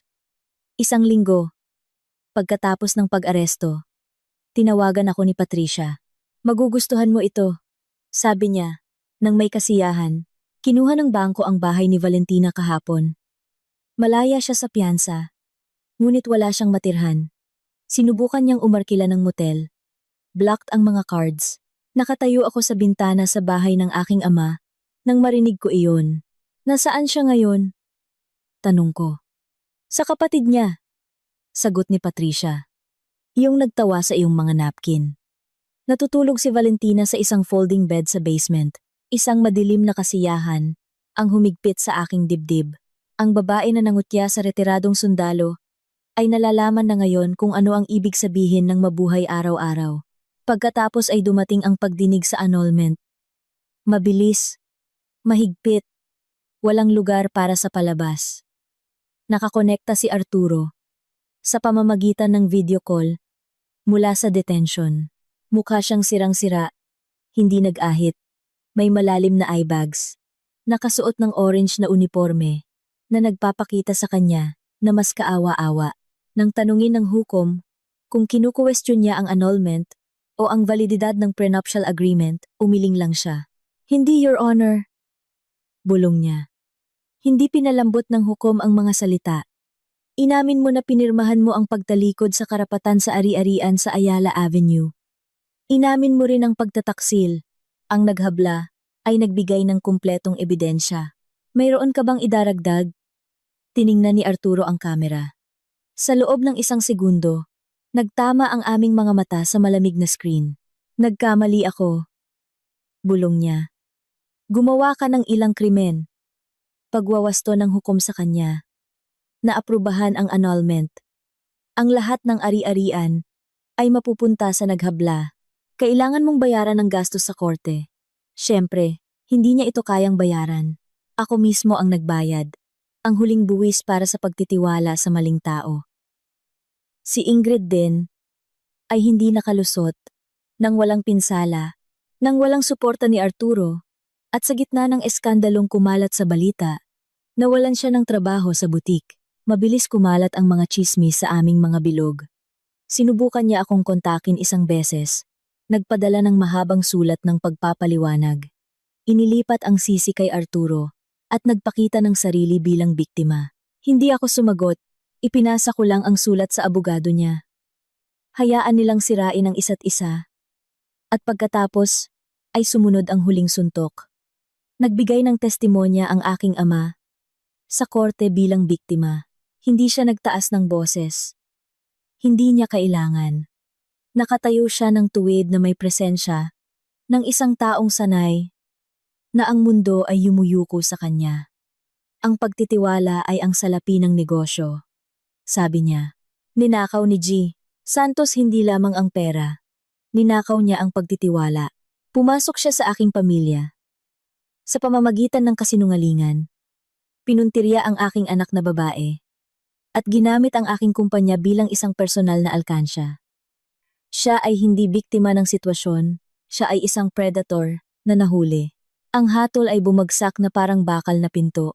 Si Arturo ay nahatulan ng 5 taon sa bilangguan. Si Valentina ay nakatanggap ng 2 taong conditional sentence at community service. Pangunahin dahil nagbigay siya ng testimonya laban sa kanyang sariling anak upang iligtas ang kanyang sarili. Ito ang kanyang huling pagtataksil. Pinagmasdan ko siya mula sa aking kinauupuan. Tiningnan ko ang mukha ni Arturo nang magbigay ng testimonya ang kanyang ina laban sa kanya. Ang pagkasira ay napakakumpleto, na sa isang sandali ay halos naawa ako sa kanya. Halos, nang matapos ang lahat, lumabas ako sa gusali ng korte. Maliwanag ang araw, sariwa ang hangin. Huminga ako ng malalim, na para bang sa unang pagkakataon, ay pinupuno ko ang aking baga ng oxygen na walang amoy ng kasinungalingan at murang cologne na anul na ang kasal ko. Pumasok ako sa kotse. Sa pagkakataong ito sa aking tunay na kotse, isang Porsche 911 convertible na itinago ko sa lahat ng panahong ito. Ibinalik ko ang bubong at nagmaneho palayo. Iniiwan ang gusali ng korte at ang pamilya Santos sa rearview mirror. Nakaramdam ako ng mas magaan kaysa sa maraming taon. Ang babaeng maalikabok, nanginginig sa ilalim ng kama, ay wala na. Sa kanyang lugar, ay nakatayo ang iba, pinanday ng apoy. Ngunit ang apoy ay nagiiwan ng mga peklat, at ang paggaling ay nangangailangan ng mas matagal na panahon kaysa sa paghihiganti. 3 taon na ang nakalipas. Ang paghihiganti ay tulad ng sugar rush, matalim, matamis, at pagkatapos ay bumabagsak. Nang humupa ang adrenaline ng pagkasira, may mas tahimik at mas mabigat na bagay ang nanatili sa akin. Ang aking sariling mga problema sa pagtitiwala. Sumisid ako sa trabaho at huminto sa pagtatago. Opisyal akong pumasok sa Apex Group bilang Chief Operating Officer at sinimulan kong gamitin ang aking buong pangalan Andrea bilang isang baluti. Nagtatrabaho ako ng 16 oras sa isang araw. Pinalalawak ang imperyo hanggang sa naging mas malaki pa ito. Sa Board of Directors, sinimulan akong tawaging Ice Queen, epektibo, mahusay, at ganap na hindi maabot. Dating imposible. Ang mga lalaki ay naging isang panganib. Ang bawat ngiti ay tila isang kalkulasyon. Nakikita ba niya ako? O ang bank account? Ang babae? O ang stepping stone? Ang tanging santuwaryo ay musika. Bilang isang bata, tumugtog ako ng piano, ngunit huminto. Nang makilala ko si Arturo, sinabi niya na ang classical ay boring. Ngayon, ginawa ko ang kabaligtaran. Bumili ako ng Steinway Grand Piano para sa aking bagong bahay, isang modernong glass sanctuary na nakatanaw sa ilog, malayo sa nadumihan na penthouse. Tuwing gabi, tumutugtog ako. Ibinubuhos ang galit, sakit, at kalungkutan sa mga Susi Chopin, Rachmaninoff, lahat ng nagpapahinga. Isang gabi, kinumbinsi ako ng aking ama na pumunta sa isang charity gala dinner para sa sining. Ayoko. Ayoko ng mga ganitong kaganapan. Mga plastik na ngiti, mamahaling champagne, mga taong nagbebenta ng mga ideya, bilang mga serbisyo. Sa loob lamang ng 1 oras, Andrea, sabi ng aking ama, habang inaayos ang kanyang tuksedo. Ito ay para sa symphony orchestra. Gusto mo ang orkestra, di ba? At pumunta ako. Nakatayo ako sa isang sulok na may mineral water. Tinitingnan ang aking email sa telepono at binibilang ang mga minuto hanggang sa makakaalis ako. Nang hindi nagmumukhang bastos, mukha kang mas gugustuhin mong magpabunot ng ngipin. Isang boses sa tabi ko ang nagsalita. Agad akong nanigas. Ang maskara ay bumalik sa lugar. Dahan-dahan akong lumingon. Siya ay matangkad, malapad ang balikat. Maayos ang suot niyang tuksedo. Malinaw na hindi ito bago. At sanay na siyang gamitin. Ang kanyang madilim na buhok ay medyo gusot, at ang kanyang amber na mga mata ay mainit. Sa katunayan, malamig kong sagot. Mas gusto ko ang isang audit. Masyadong matagal ang root canals. Taimtim siyang tumawa, kaya nagkaroon ng mga kulubot sa dulo ng kanyang mga mata. Mateo San Juan, sabi niya. Iniaabot ang kanyang kamay. Arkitekto na nagdisenyo ng bagong pakpak ng museo. At ngayon ay nagtatago ako mula sa isang sponsor na gustong pag-usapan ang feng shui ng mga palikuran. Kinamayan ko siya. Ang kapit ay matatag, mainit, magaspang, may kalyo, ang mga kamay ng isang taong nagtatrabaho, at hindi lamang pumipirma ng mga tseke. Andrea, sabi ko lang. Andrea, ulit niya, na para bang nilalasahan ang pangalan. Dahil nagtatago tayong dalawa, gusto mo bang makita ang isang bagay na hindi ka panipaniwala? Ang acoustics ng pangunahing bulwagan. Kapag walang tao, hindi ka panipaniwala. Sa kabila ng pagiging praktikal, sinundan ko siya. Pumasok kami sa bulwagan sa panahon ng intermission.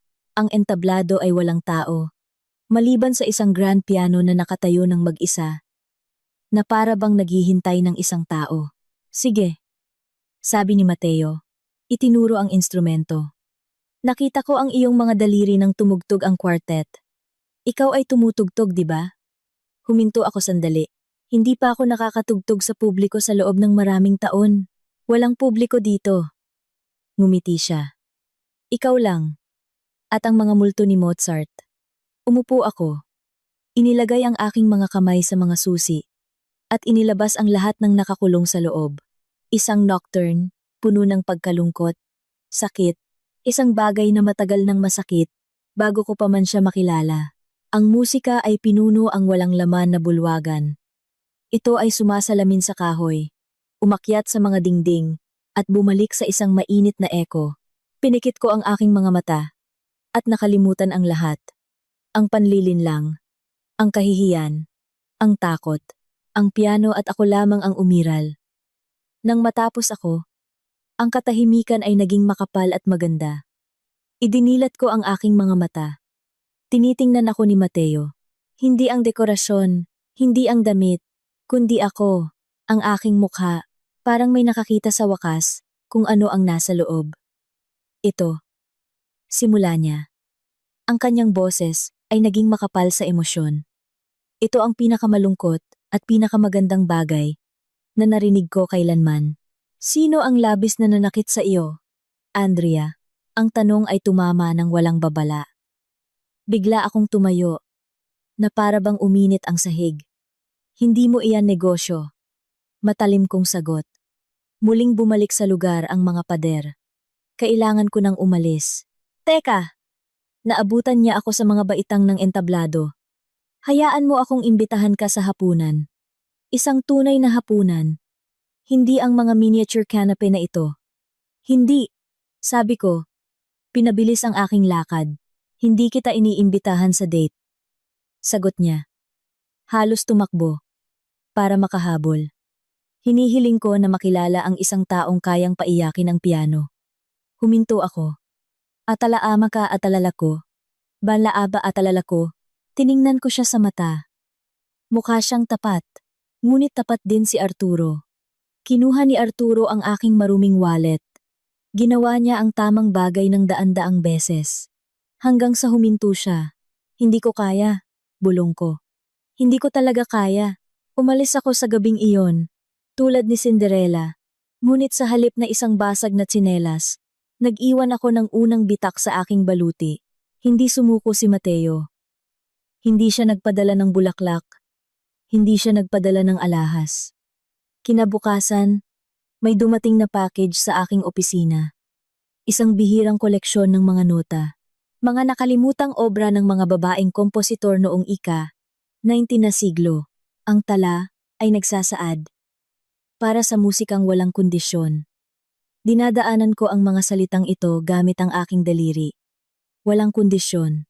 At sa unang pagkakataon sa mahabang panahon, naisip ko, marahil lang, kaya kong luwagan ng kahit isang buckle. Kinailangan niya ng 6 na buwan upang ako'y kumbinsihin na sumang-ayon sa isang tunay na hapunan. 6 na buwan ng kape. Mga usapan tungkol sa arkitektura, engineering, tungkol sa mga totoong bagay. 6 na buwan kung saan paulit-ulit niyang pinatunayan na hindi niya hinahabol ang aking apelido. Sa unang 3 buwan, hindi niya alam kung sino ang aking ama. Akala niya isa lang akong top manager. At nang sa wakas ay nalaman niya na ako si Andrea Valderrama, ang tagapagmana ng Apex Group. Hindi siya natuwa. Nagalit siya. Ayos. Unggol niya. Habang nakasubsob ang noo sa lamesa ng cafe. Ngayon, kailangan kong mag-alala. Naiisipin ng lahat na ako ay isang money hunter. May ideya ka ba? Kung gaano kahirap bumili ng regalo sa kaarawan para sa isang babae na kayang bumili ng isang buong bansa? Hindi ko kailangan ng mga regalo. Sabi ko. Maingat na pinagmamasdan siya. Makakatanggap ka ng isang gawang kamay na bahay ibon. Bulong niya. Dahil iyon lang ang kaya kong gawin mismo at hindi mo kayang bilhin. At ginawa nga niya. Ginawa niya ang isang bahay ibon para sa akin. Ito ay medyo kurbado. Hindi pantay ang pintura. At gayon paman, Inilagay ko ito sa mantelpiece, sa tabi ng mga bagay na napakamahal na. Sa tabi nito, biglang nawalan ng halaga ang mga ito. Ang maliit na bahay ibon na iyon ang naging pinakamahalagang bagay sa silid. Ang tunay na pagsubok ay naghintay sa akin nang iminungkahi niya na ipakilala ako sa kanyang pamilya. Natakot ako. Inaasahan kong makita ang isa pang Valentina. Inaasahan ko ang paghuhusga na tinakpan ng ngiti o panunukso na may nakatagong intensyon. Ngunit ang pamilya ni Mateo ay nakatira sa isang maingay at magulo na bahay sa labas ng lungsod. Ang kanyang ina ay dating guro. Ang kanyang ama ay isang mekaniko ng kotse. Pinutol nila ang isa't isa. Sabay-sabay silang nagsasalita. Malakas na tumatawa. At nagyayapos na. Para bang ang pag-ibig ay ang pinakakaraniwang bagay sa mundo. Aba, ikaw pala si Andrea. Ang nagpepiano, sigaw ni Tita Maria, habang niyayakap ako, amoy kanela at fabric conditioner. Mateo, sa wakas ay pumili ka ng isang mas matalino, kaysa sa iyong sarili. Panahon na, dagdag ng isang tao na tumatawa. Nagsimula na kaming mag-alala. Walang nagtanong tungkol sa aking pera. Walang nagtanong tungkol sa kumpanya ng aking ama. Tinanong nila ako kung gusto ko ang maanghang. Oo. Nanonood ba ako ng football? Hindi. Ngunit matututunan ko. At gusto ko bang makita ang mga larawan ni Mateo na walang saplot sa banyo noong sanggol siya? Oo, syempre. Ito ay normal. Ito ay ang buhay na hindi ipinangako ni Arturo at hindi kailanman ibinigay. At gayon paman, ang multo ni Arturo ay hindi ako iniwan. Palagi akong naghihintay ng pagtama. Naghihintay ako na humingi ng utang si Mateo o na pag-usapan ng kanyang ina ang isang deal sa negosyo. Hindi ito nangyari. Dumating ang turning point pagkatapos ng isang taon ng aming relasyon. Inatake sa puso ang aking ama. Wasak ako. Nagpabalik-balik ako sa koridor ng ospital na parang isang nahuling hayop. Takot na mawala ang huling suporta sa aking buhay. Sinubukan kong itulak si Mateo. Umuwi ka na. Sabi ko sa kanya, hindi mo kailangang manatili dito. Mahaba ang gabi. Hey, Andrea. Malumanay niyang sagot. Pinaupo niya ako sa isang upuan. Isinabit ang kanyang jacket. Sa aking mga balikat, pumunta sa vending machine at bumalik na may kakilakilabot na kape at umupo siya sa tabi ko. Hawak ang aking kamay sa loob ng 12 oras ng tuloy-tuloy. Hindi siya tumitingin sa telepono, hindi nagrereklamo, hindi ginagawa ang lahat para sa kanyang sarili. Nandyan lang siya. Nang magising ang aking ama, nalito at nagrereklamo. Si Mateo ang unang nagbiro. Don Victor, nagpakasakit kayo para lang hindi ninyo kami makalaro ng golf sa susunod na linggo. Tumawa ang aking ama. Mahina, ngunit tumawa. Tiningnan niya si Mateo. Pagkatapos ay ako. Nakita niya kung paano ako tiningnan ni Mateo. Pagod. Ngunit may katapatan na walang hinihinging kapalit. Kalaunan, nang ihatid ko si Mateo sa kotse, bumagsak ako. Bakit ka napakabait sa akin? Tanong ko habang lumuluha. Komplikado ako. Hindi ako mapagkakatiwalaan. Basag ako. Huminto si Mateo. Hinawakan ako sa balikat at tiningnan ako sa mata. Hindi ka basag, Andrea. Ikaw ay nakaligtas. Ikaw ang pinakamalakas na babae na kilala ko. At mahal kita. Hindi ang tagapagmana. Hindi ang direktor. Patuloy niya. Mahal ko ang babae na nagtatago sa ilalim ng kama para biruin ang kanyang asawa. Dahil mayroon siyang mapaglarong puso. Mahal ko ang babae na tumutugtog ng malungkot na melodies sa piano. Mahal kita, nang gilalas ako. Hindi ko kailanman sinabi sa kanya tungkol sa kama. Paano mo nalaman? Bulong ko. Nagsasalita ka sa pagtulog mo. Ngumiti siya nang may kahihiyan. May tungkol sa alikabok sa ilalim ng kama at mga biyenan. Tumawa ako sa gitna ng aking mga luha. Tunay na tumawa. Pagkatapos ng 10 taon mula ng gabing iyon, nag-propose si Mateo sa akin. Walang flash mob. Walang katawa-tawa na diamante. Isang ordinaryong Martes. Nagluluto kami ng hapunan. May hawak siyang kahoy na kutsara. Pakasalan mo ako, sabi niya. At agad, na para bang kailangan niyang linawin ang lahat. Pinirmahan ko na ang prenuptial agreement. Nasa Patricia ito. Sinasabi doon na aalis ako kasama ang aking pinagmulan, kasama ang aking mga instrumento, at ang aking hitsura. Ikaw lang ang gusto ko. Hinanap ko sa kanyang mukha ang isang panlilin lang. Isang nakatagong kalkulasyon. Ang maliit na print. Wala. Tanging pag-ibig. Oo. Sabi ko. Ngunit ang bahay ibon ay mananatili sa akin. Ang buhay ay may paraan ng pagbuo ng mga bilog. Kapag akala mo ay matagal mo na silang iniwan. 5 taon na ang nakalipas. Mula ng annulment. Ako ay 35 taong gulang. Kasal kami ni Mateo, at nabubuhay sa boring na kaligayahan, sa pinakamabuting kahulugan, kalmado, matatag, totoo. Nagkaroon kami ng isang anak na babae, si Anya, 2 taong gulang, na may matigas na panga ng aking ama, at amber na mga mata ni Mateo. Isang maulan na araw, lumabas ako sa headquarters ng Apex Group. Naghihintay ang driver na may payong, ngunit huminto ako. Sa pasukan ng parking lot, may isang babae na nakikipagtalo sa security. Mukha siyang matanda, mas matanda, kaysa sa dapat. Kulay abo ang kanyang buhok, manipis ang kanyang damit, at may hawak na balde ng panlinis. Kailangan ko lang siyang kausapin. Sigaw niya sa malat na boses. Nakilala ko ang boses na iyon. Wala na rito ang dating awtoridad at pagiging matalas, ngunit hindi pa rin ito matutularan. Valentina Gomez. Bulalas ko. Lumingon siya. Payat ang kanyang mukha. Malalim na kulubot ang pumutol sa balat sa paligid ng kanyang bibig. At nang makita niya ako, na nakasuot ng isang perpektong suit, puno ng lakas at tagumpay, bumagsak ang kanyang mga balikat. Andrea. Hiyaw niya. Tumango ako sa guwardiya. Ayos lang, Stepan. Lumapit ako kay Valentina. Pinanatili ang distansya. Ano ang kailangan mo? Tanong ko. Kung dumating ka para linisin ang back service entrance. Malupit iyon. Oo, ngunit ang babaeng ito ay nagplano na iwanan ako ng walang tahanan. Hindi ako nagtatrabaho. Sabi niya na nanginginig ang mga kamay. Nandito ako para magmakaawa. Si Valentina, nagmamakaawa. Ang kabalintunaan ay halos hindi ko kayang tiisin. Nagmamakaawa. Para saan? Tanong ko. Hindi pinalambot ang aking boses. Hirap siyang lumunok. Ibinaba ang kanyang tingin sa kanyang punit-punit na sapatos, na parang umaasa na makatago roon. Tungkol sa bata. Si Glenn. Sino si Glenn? Ang anak ni Arturo. Mahinang sabi niya. Ang anak ni Ingrid.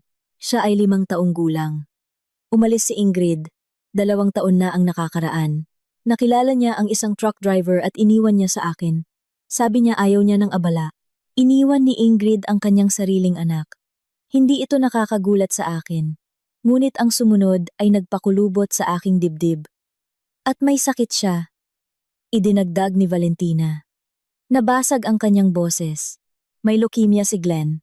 Wala kaming siguro. Ang gobyerno ay sumasakop lamang ng bahagi. Kailangan niya ng espesyalista. Kailangan niya ng tulong. Tiningnan niya ako. At sa unang pagkakataon, nakakita ako ng tunay na luha. Hindi ang teatral na luha na ginamit niya noon. Ito ay luha ng isang lola na nanonood ng isang bata na unti-unting namamatay. Si Arturo ay nasa bilangguan pa rin. Patuloy niya. Wala siyang magawa. Naglilinis ako ng mga bahay, ngunit hindi ito sapat. Alam kong kinamumuhian mo kami. Alam kong karapat-dapat kami dito. Ngunit si Glenn ay inosente. Bata lang siya. Nakatayo ako sa ulan. Nakikinig sa pagpatak ng tubig sa payong. Tiningnan ko siya. Sirang-sira, lumiliit, at sa aking isipan, tulad ng isang lumang lason, lumitaw ang pariralang iyon. Mula sa gabi, sa ilalim ng kama. Wala siyang ideya. Ito ay isang magandang palabas lamang. Isang alo ng galit ang bumangon sa akin. Bakit ko siya tutulungan? Ang bata ay isang buhay na patunay ng pagtataksil. Mga sugat na may pangalan at mukha. At pagkatapos ay naisip ko si Anya, ang aking anak na babae, natutulog sa bahay, malusog, mainit, at ligtas. Naalala ko ang aking ina, namatay na may basag na puso, at gayon pa man ay hindi binitawan ang kabaitan. Hindi kita bibigyan ng pera, direkta kong sinabi. Kumurap si Valentina, na para bang iyon mismo ang inaasahan niya. Hindi kita bibigyan ng pera, ulit ko, dahil hindi ako nagtitiwala sa iyo. Ngunit sabihin mo sa akin ang pangalan ng ospital. City Children's Clinical Hospital. Bulong niya. Tumango ako, hindi inaalis ang tingin sa kanya. Direkta akong kakausap sa ospital. Kung nandoon nga ang bata, at kung may sakit nga siya, babayaran ko ang kanyang paggamot nang hindi nagpapakilala. Mayroon ang Apex Group ng Charitable Foundation. Ire-record namin ito bilang isang donasyon. Tiningnan niya ako na para bang hindi niya maunawaan ang mga salita. Bumukas ang kanyang bibig, ngunit walang tunog. Pagkatapos, dahan-dahan, lumuhod siya sa basang aspalto. Salamat. Umiiyak siya. Hawak ang laylayan ng aking pantalon. Salamat. Ikaw ay isang anghel. Patawarin mo ako. Patawarin mo ako sa lahat. Lumayo ako. Pinalaya ang aking binti. Hindi ako nakaramdam ng tagumpay habang tinitingnan ang kanyang kahihiyan. Tanging isang mapait na awa. Tumayo ka, Valentina, sabi ko. Hindi ako anghel. Ako ay isang ina lamang. At tungkol kay Arturo, walang sinabi. Ayoko siyang malaman. Pinunasan niya ang kanyang ilong ng kanyang manggas. Nagtatanong siya tungkol sa iyo. Nagsusulat ng mga liham. Hindi mo kailanman sinasagot. Sinusunog ko ang mga ito. Sagot ko. Tumalikod ako. Paalam, Valentina. Naglakad ako papunta sa kotse. At nang umupo ako sa leather seat, may bumitiw sa loob ko. Hindi ito pagpapatawad. Ito ay iba. Ang katiyakan na hindi ko hahayaan ang kanilang kadiliman. Nalasonin ako. Nang gabing iyon, niyakap ko si Anya, nang bahagyang mas mahigpit kaysa sa karaniwan. Naramdaman kong sapat na iyon, na ang bilog ay nagsara, ngunit ang universo ay mayroon pang isang card na natitira, at ito ay matalim. Isang buwan pagkatapos kong sumang-ayon na bayaran ang paggamot ni Glenn, nakatanggap ako ng abiso mula sa correctional service. Naghiling si Arturo ng pagpupulong. Karaniwan, ay itinatapon ko ang mga sulat na iyon. Nang hindi binubuksan, ngunit may nakakabit na sulat kamay. Isang nakababahalang sulat na nagpatindig ng aking balahibo. Tungkol kay Glenn, at kung bakit hindi ka kailanman nagbuntis. Kailangan mong malaman ito. Nanlamig ang aking dugo. Sa panahon ng aming kasal, at matagal bago iyon, hindi kami kailanman gumamit ng proteksyon. Gusto ko ng anak. Buwan-buwan akong umiiyak kapag negatibo na naman ang pregnancy test. Hinahaplos ni Arturo ang aking buhok at sinasabing, mangyayari ang lahat sa tamang panahon. Pumunta ako sa maximum security prison. Abuhin ng mga pader. Amoy ng matapang na panlinis at kawalan ng pag-asa. Umupo ako sa harap ng makapal na salamin. Dinala nila siya. Mukhang tumanda si Arturo ng 20 taon, na panipis na buhok, maputlang balat, at halatang paika-ika maglakad. Nawala ang kanyang kayabangan. Ang natira na lang ay isang nakayukong figura ng pagkatalo. Kinuha niya ang telepono. Kinuha ko rin ang akin. Andrea, paus niyang sinabi. Napakaganda mo. Masaya ako, Arturo. Sagot ko. Naging taong hindi mo kailanman ginustong maging ako. Alam ko ang tungkol kay Glenn. Sinabi sa akin ng iyong ina. Ginawa ko ito para sa bata. Hindi para sa iyo. Tumango siya. Hindi nakipagtalo. Alam ko. Wala akong gaanong oras. Pumunta ako para sabihin sa iyo ang isang bagay. Hindi sapat ang paghingi ng tawad. Ngunit kailangan kong linisin ang aking konsensya. Huminga siya ng malalim. Humigpit ang hawak ko sa telepono. Oo, hindi ka baog, Andrea. Sabi niya. Pinilit ako ng aking ina. Tila naiwan ng hangin sa aking dibdib. Anong ginawa? Lumunok siya. na parang kinakamot siya ng mga salita mula sa loob.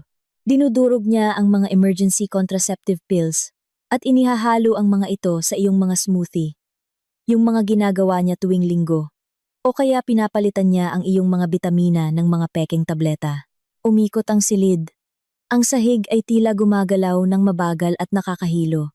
Bakit? Bulong ko. Dahil sinabi niya, kung mabubuntis ka, mas magiging mahirap ang diborsiyo. Sagot niya.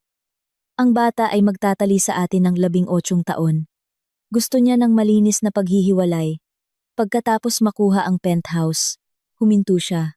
At ang sumunod na sinabi niya ay mas malala pa. At sinabi niya na hindi tayo maaaring makipagsapalaran na magkaroon ng anak na may halong genes mo sa aming lahi. Gusto niya si Ingrid ang magluwal ng tagapagmana.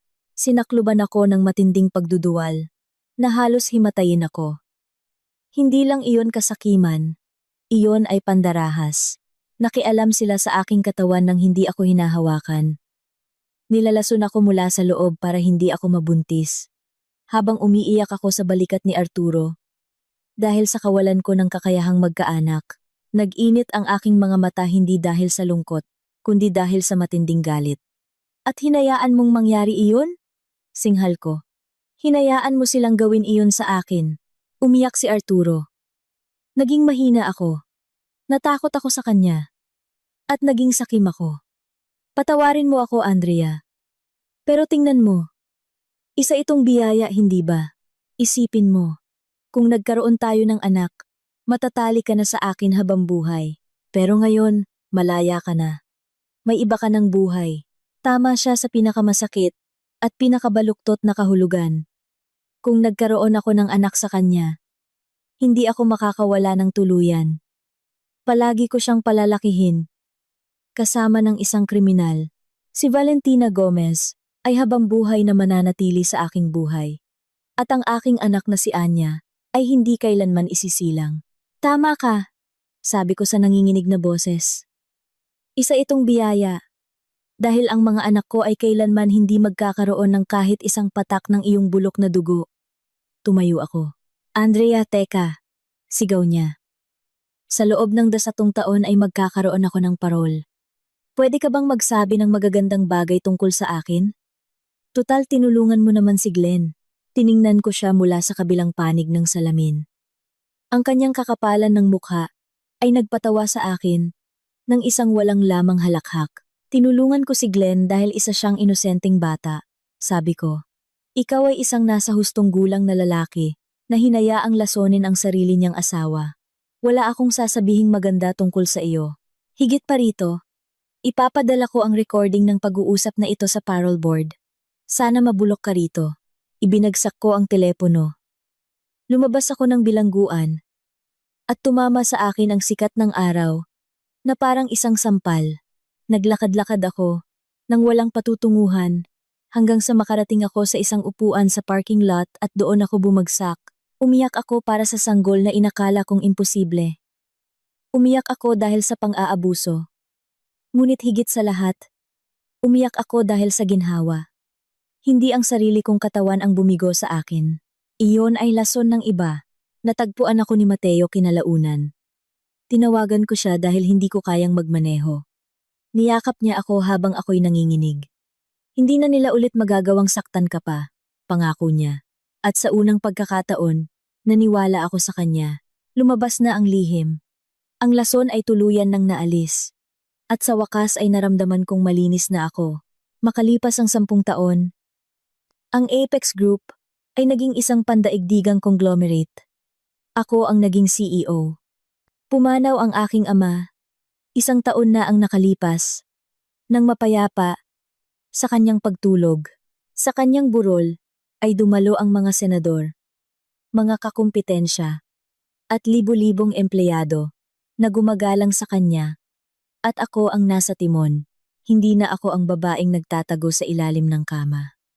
Ako ay naging isang taong kayang kontrolin ang isang buong silid sa isang tingin lang.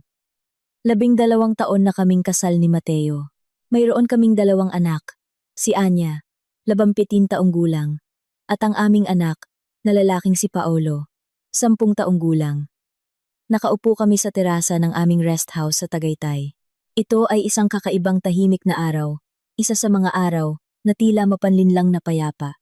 Ma, sabi ni Anya, hindi inaalis ang tingin sa kanyang telepono. Siya ay maganda, matalino, at may pagkaromantika na nananakot sa akin. Dahil masyado siyang nagpapaalala sa aking sarili noong aking kabataan. Pwede ko bang imbitahan si Carlo ngayong weekend? Si Carlo ang bago niyang nobyo, kapitan ng basketball team. Kaakit-akit, masyadong kaakit-akit, mabilis kaming nagkatinginan ni Mateo. Yung parehong lalaking nakalimutan ng wallet nang magpunta kayo sa sinehan noong nakaraang linggo? Tanong ko, makakalimutin lang siya. Pagtatanggol ni Anya. Napakabait niya. Sabi niya. Gusto niya na hindi ako mukhang pera tulad ng ibang babae. Tumunog ang lahat ng alarma sa utak ko. Gusto niya na hindi ako mukhang pera. Ang parehong linya, ang mismong linyang ginagamit ng mga maninila sa simula. Imbitahan mo siya, sabi ko. Gusto ko siyang makilala ng mas mabuti. Pinisil ni Mateo ang aking tuhod sa ilalim ng mesa. Naintindihan niya ang lahat ng walang salita. Wala akong balak na ipagbawal ang anuman. Ako ay magmamasid. Susuriin siya. Nang dumating si Carlo ng weekend na iyon, magalang siya, masyadong magalang. Pinuri niya ang aming bahay, mga kotse, mga likhang sining, at lalong naging magiliw kay Mateo.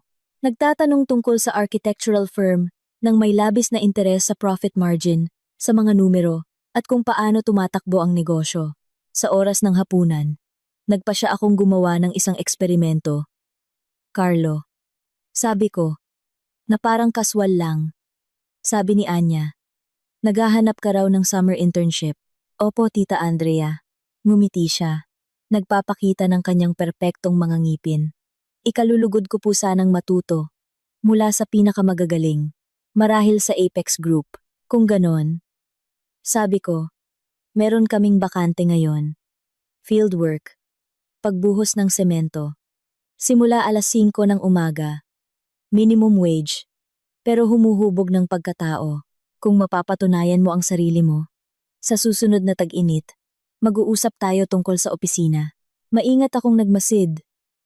Nanginig ang kanyang ngiti. Nawala ang kislap sa kanyang mga mata. Ah, sabi niya. Tinitikhap ang kanyang lalamunan. Naisip ko po sana ay sa strategy o marketing. Hindi po talaga ako pang physical labor. Ang estratehiya ay itinatayo rin mula ibaba pataas. Dagdag ni Mateo. Humihigop ng alak. 3 taon akong nagbuhat ng mga materyales bago ako humawak ng mga blueprint.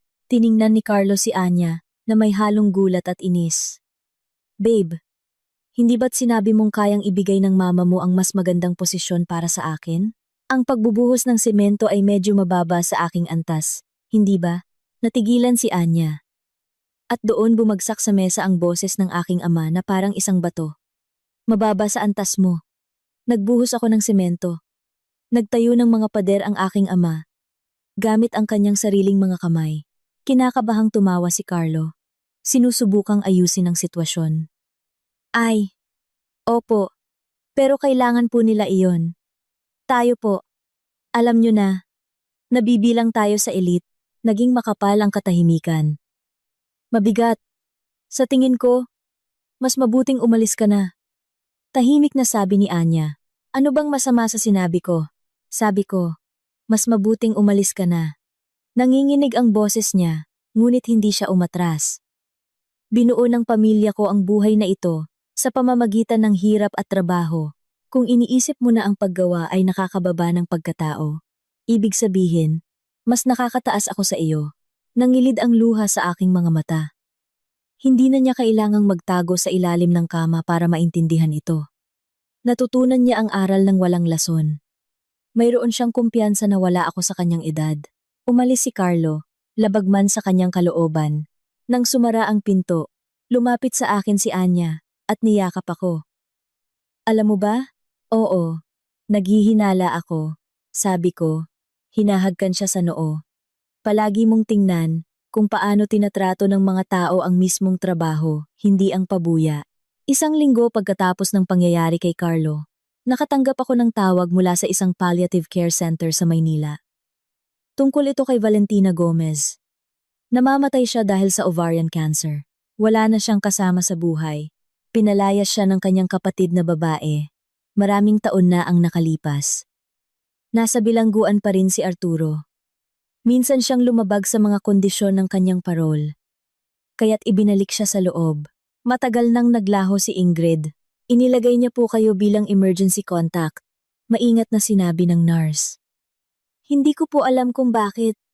Pero panay ang pakiusap niya na pumunta kayo. Pumunta ako. Hindi marangya ang lugar, ngunit malinis ito. Nakahiga si Valentina sa isang makitid na kama. Nangayayat na animoy isang kalansay na binalutan ng papel. Wala nang natira sa babaeng may makintab na sapatos at matalim na dila. Huminto ako sa pinto. Pumunta ka! Paos niyang sabi. Halos hindi makahinga. Pumunta ako. Sagot ko. Bakit? Dahil nanalo ka. Hindi ko ito sinabi ng may pagmamayabang. Ngunit iyon ang payak na katotohanan. Nanalo ako sa laro na sinubukan niyang dayain. Buhay ako, minamahal, at ligtas. Siya ay namamatay ng nag-iisa. Tuyong tumawa si Valentina. At ang kanyang pagtawa ay nauwi sa pag-ubo. Oo, nanalo ka. Mas matalino ka pala kaysa sa inakala ko. Akala ko, mabait ka lang. Hindi ko alam na ang kabaitan pala ay maaaring magkaroon ng pangil. Ang mabubuting tao ay natututong magpatubo ng pangil, sabi ko. Kundi, sila ang lalamunin. Ipinikit niya ang kanyang mga mata ng sandali. Si Glenn! Maayos na siya. Bulong niya. Nakapagtapos na siya ng kolehiyo. Isa na siyang nurse ngayon. Alam niyang ikaw ang nagbayad ng lahat. Tinatawag kanyang guardian angel. Alam ko. Sabi ko. Sinusubaybayan ko ang buhay niya. Si Arturo. Bulong niya. Na tila may bigat na 1 tonelada ang pangalan. Isa siyang hangal. Sinira ko siya. Gusto ko siyang kontrolin at ginawa ko siyang mahina. Sa sobrang hirap. Iminulat niya ang kanyang mga mata. At sinubukan ko rin iyon sa iyo. Hindi ka nagtagumpay. Sabi ko. Itinuro niya ang bedside table gamit ang nanginginig na kamay. May ibibigay ako sa iyo. Isang liham. Huwag mong bubuksan hanggat hindi pa ako nawawala. Kinuha ko ang sobre. Magaan lang ito. Andrea. Nanghihina ang kanyang boses. Natatakot ako. Tiningnan ko siya. Ang babaeng humamak sa akin. Nilason ako. Tinangkang nakawin ang aking kinabukasan. Kinamuhian ko siya. Ngunit hindi ko maaaring hayaang mamatay ang isang tao sa takot. Lumapit ako at hinawakan ang kanyang kamay. Malamig ito. Ipikit mo na ang iyong mga mata, Valentina. Tahimik kong sinabi. Tapos na ang lahat. Bumitaw ka na. Hinawakan niya ng mahigpit ang kamay ko taglay ang hindi inaasahang lakas. Isang luha ang pumatak mula sa kanyang mata. At pagkatapos ay lumambot ang kanyang kamay. Naging isang tuwid na linya ang monitor. Wala na siya. Lumabas ako sa koridor at binuksan ang liham. Sa loob ay may isang pirasong papel. At isang lumang kupasing na litratong Polaroid. Si Arturo, nasanggol pa lamang, na nasa kandungan ni Valentina. Sa larawang iyon, siya ay bata pa, halos puno ng pag-asa. Hindi pa pinatitigas ng kasakiman. Nakasulat sa liham. Andrea, kinamuhian kita. Dahil nasa iyo ang mga bagay na gusto ko. At hindi mo kailangang agawin ito. Mula sa buhay. Mayroon kang liwanag. Sinubukan ko itong kunin mula sa iyo. At sa huli ay sinunog ko ang aking sarili. Ikaw ang pinakamagandang bagay na nangyari sa aking anak. Ngunit pinilit ko siyang mawala ka. Wala akong iniiwan sa iyo. Dahil wala akong anumang pag-aari. Ngunit iniiwan ko ang katotohanan ito. Hindi ka lang basta nakaligtas mula sa akin. Nahigitan mo ako. Pakisabi kay Glenn na maging isang mabuting tao. Tiniklop ko ang papel. Hindi ako nakaramdam ng pagdiriwang. Nakaramdam ako ng kapayapaan. Binayaran ko ang kanyang cremation at ipinadala ang mga abo sa bilangguan upang matanggap ito ni Arturo. Iyon ang huling bagay na ginawa ko para sa pamilyang iyon. Ngayon ay nandito na naman kami sa aming bahay bakasyunan malapit sa dagat. Ang hapon ay unti-unti nang nagiging gabi. Ang kalangitan ay nakulayan ng matitingkad na kahel. At malalambot na lila. Nakaupo ako sa terasa habang may hawak na isang baso ng aged wine. Ang klase ng alak na ipagpapalit sana ni Valentina Gomez ng kanyang kaluluwa. Sa ibaba sa buhanginan, sinusubukan ni Mateo na turuang magpalipad ng saranggola si Paulo. Si Anya naman ay nakahiga sa isang tuwalya at nagbabasa, parang isang mas batang bersyon ng aking sarili. Ngunit may mas matibay na paninindigan. Buo na ang buhay ko. Maingay, magulo, at ito ay totoo. Iniisip ko ang gabing iyon. Halos 20 taon na ang nakalipas. Ang alikabok sa ilalim ng kama, ang amoy ng kahoy na sahig, ang nakakaduruging bigat ng pagtataksil. Naaalala ko ang sandaling halos manatili ako roon. Sa segundong iyon sa dilim na naisip kong, baka pwede ko pang ayusin ang lahat, baka kung mamahalin ko siya ng sapat, pipiliin niya ako, sa halip na ang pera. Salamat sa Diyos at hindi ko pinakinggan ang boses na iyon. Salamat sa Diyos, pinili ko ang galit. Salamat sa Diyos, pinili ko ang digmaan. Madalas akong tinatanong, kung paano ako muling natutong magtiwala, kung paano ko nagawang mahalin si Mateo, nang hindi binubusisi ang mga bulsa niya para maghanap ng mga resibo. Tinuruan ako ng dilim, kung paano makilala ang liwanag. Tinuruan ako ni Arturo, kung ano ang hindi pag-ibig. Ang pag-ibig ay hindi isang transaksyon. Ang pag-ibig ay hindi isang lihim na plano. Ang pag-ibig ay hindi isang pagtatangka na patayin ang ilaw ng iba para hindi sila lumiwanag ng higit pa sa iyo. Ang pag-ibig ay si Mateo, na inukit ang isang tabinging bahay ibon, gamit ang kanyang sariling mga kamay.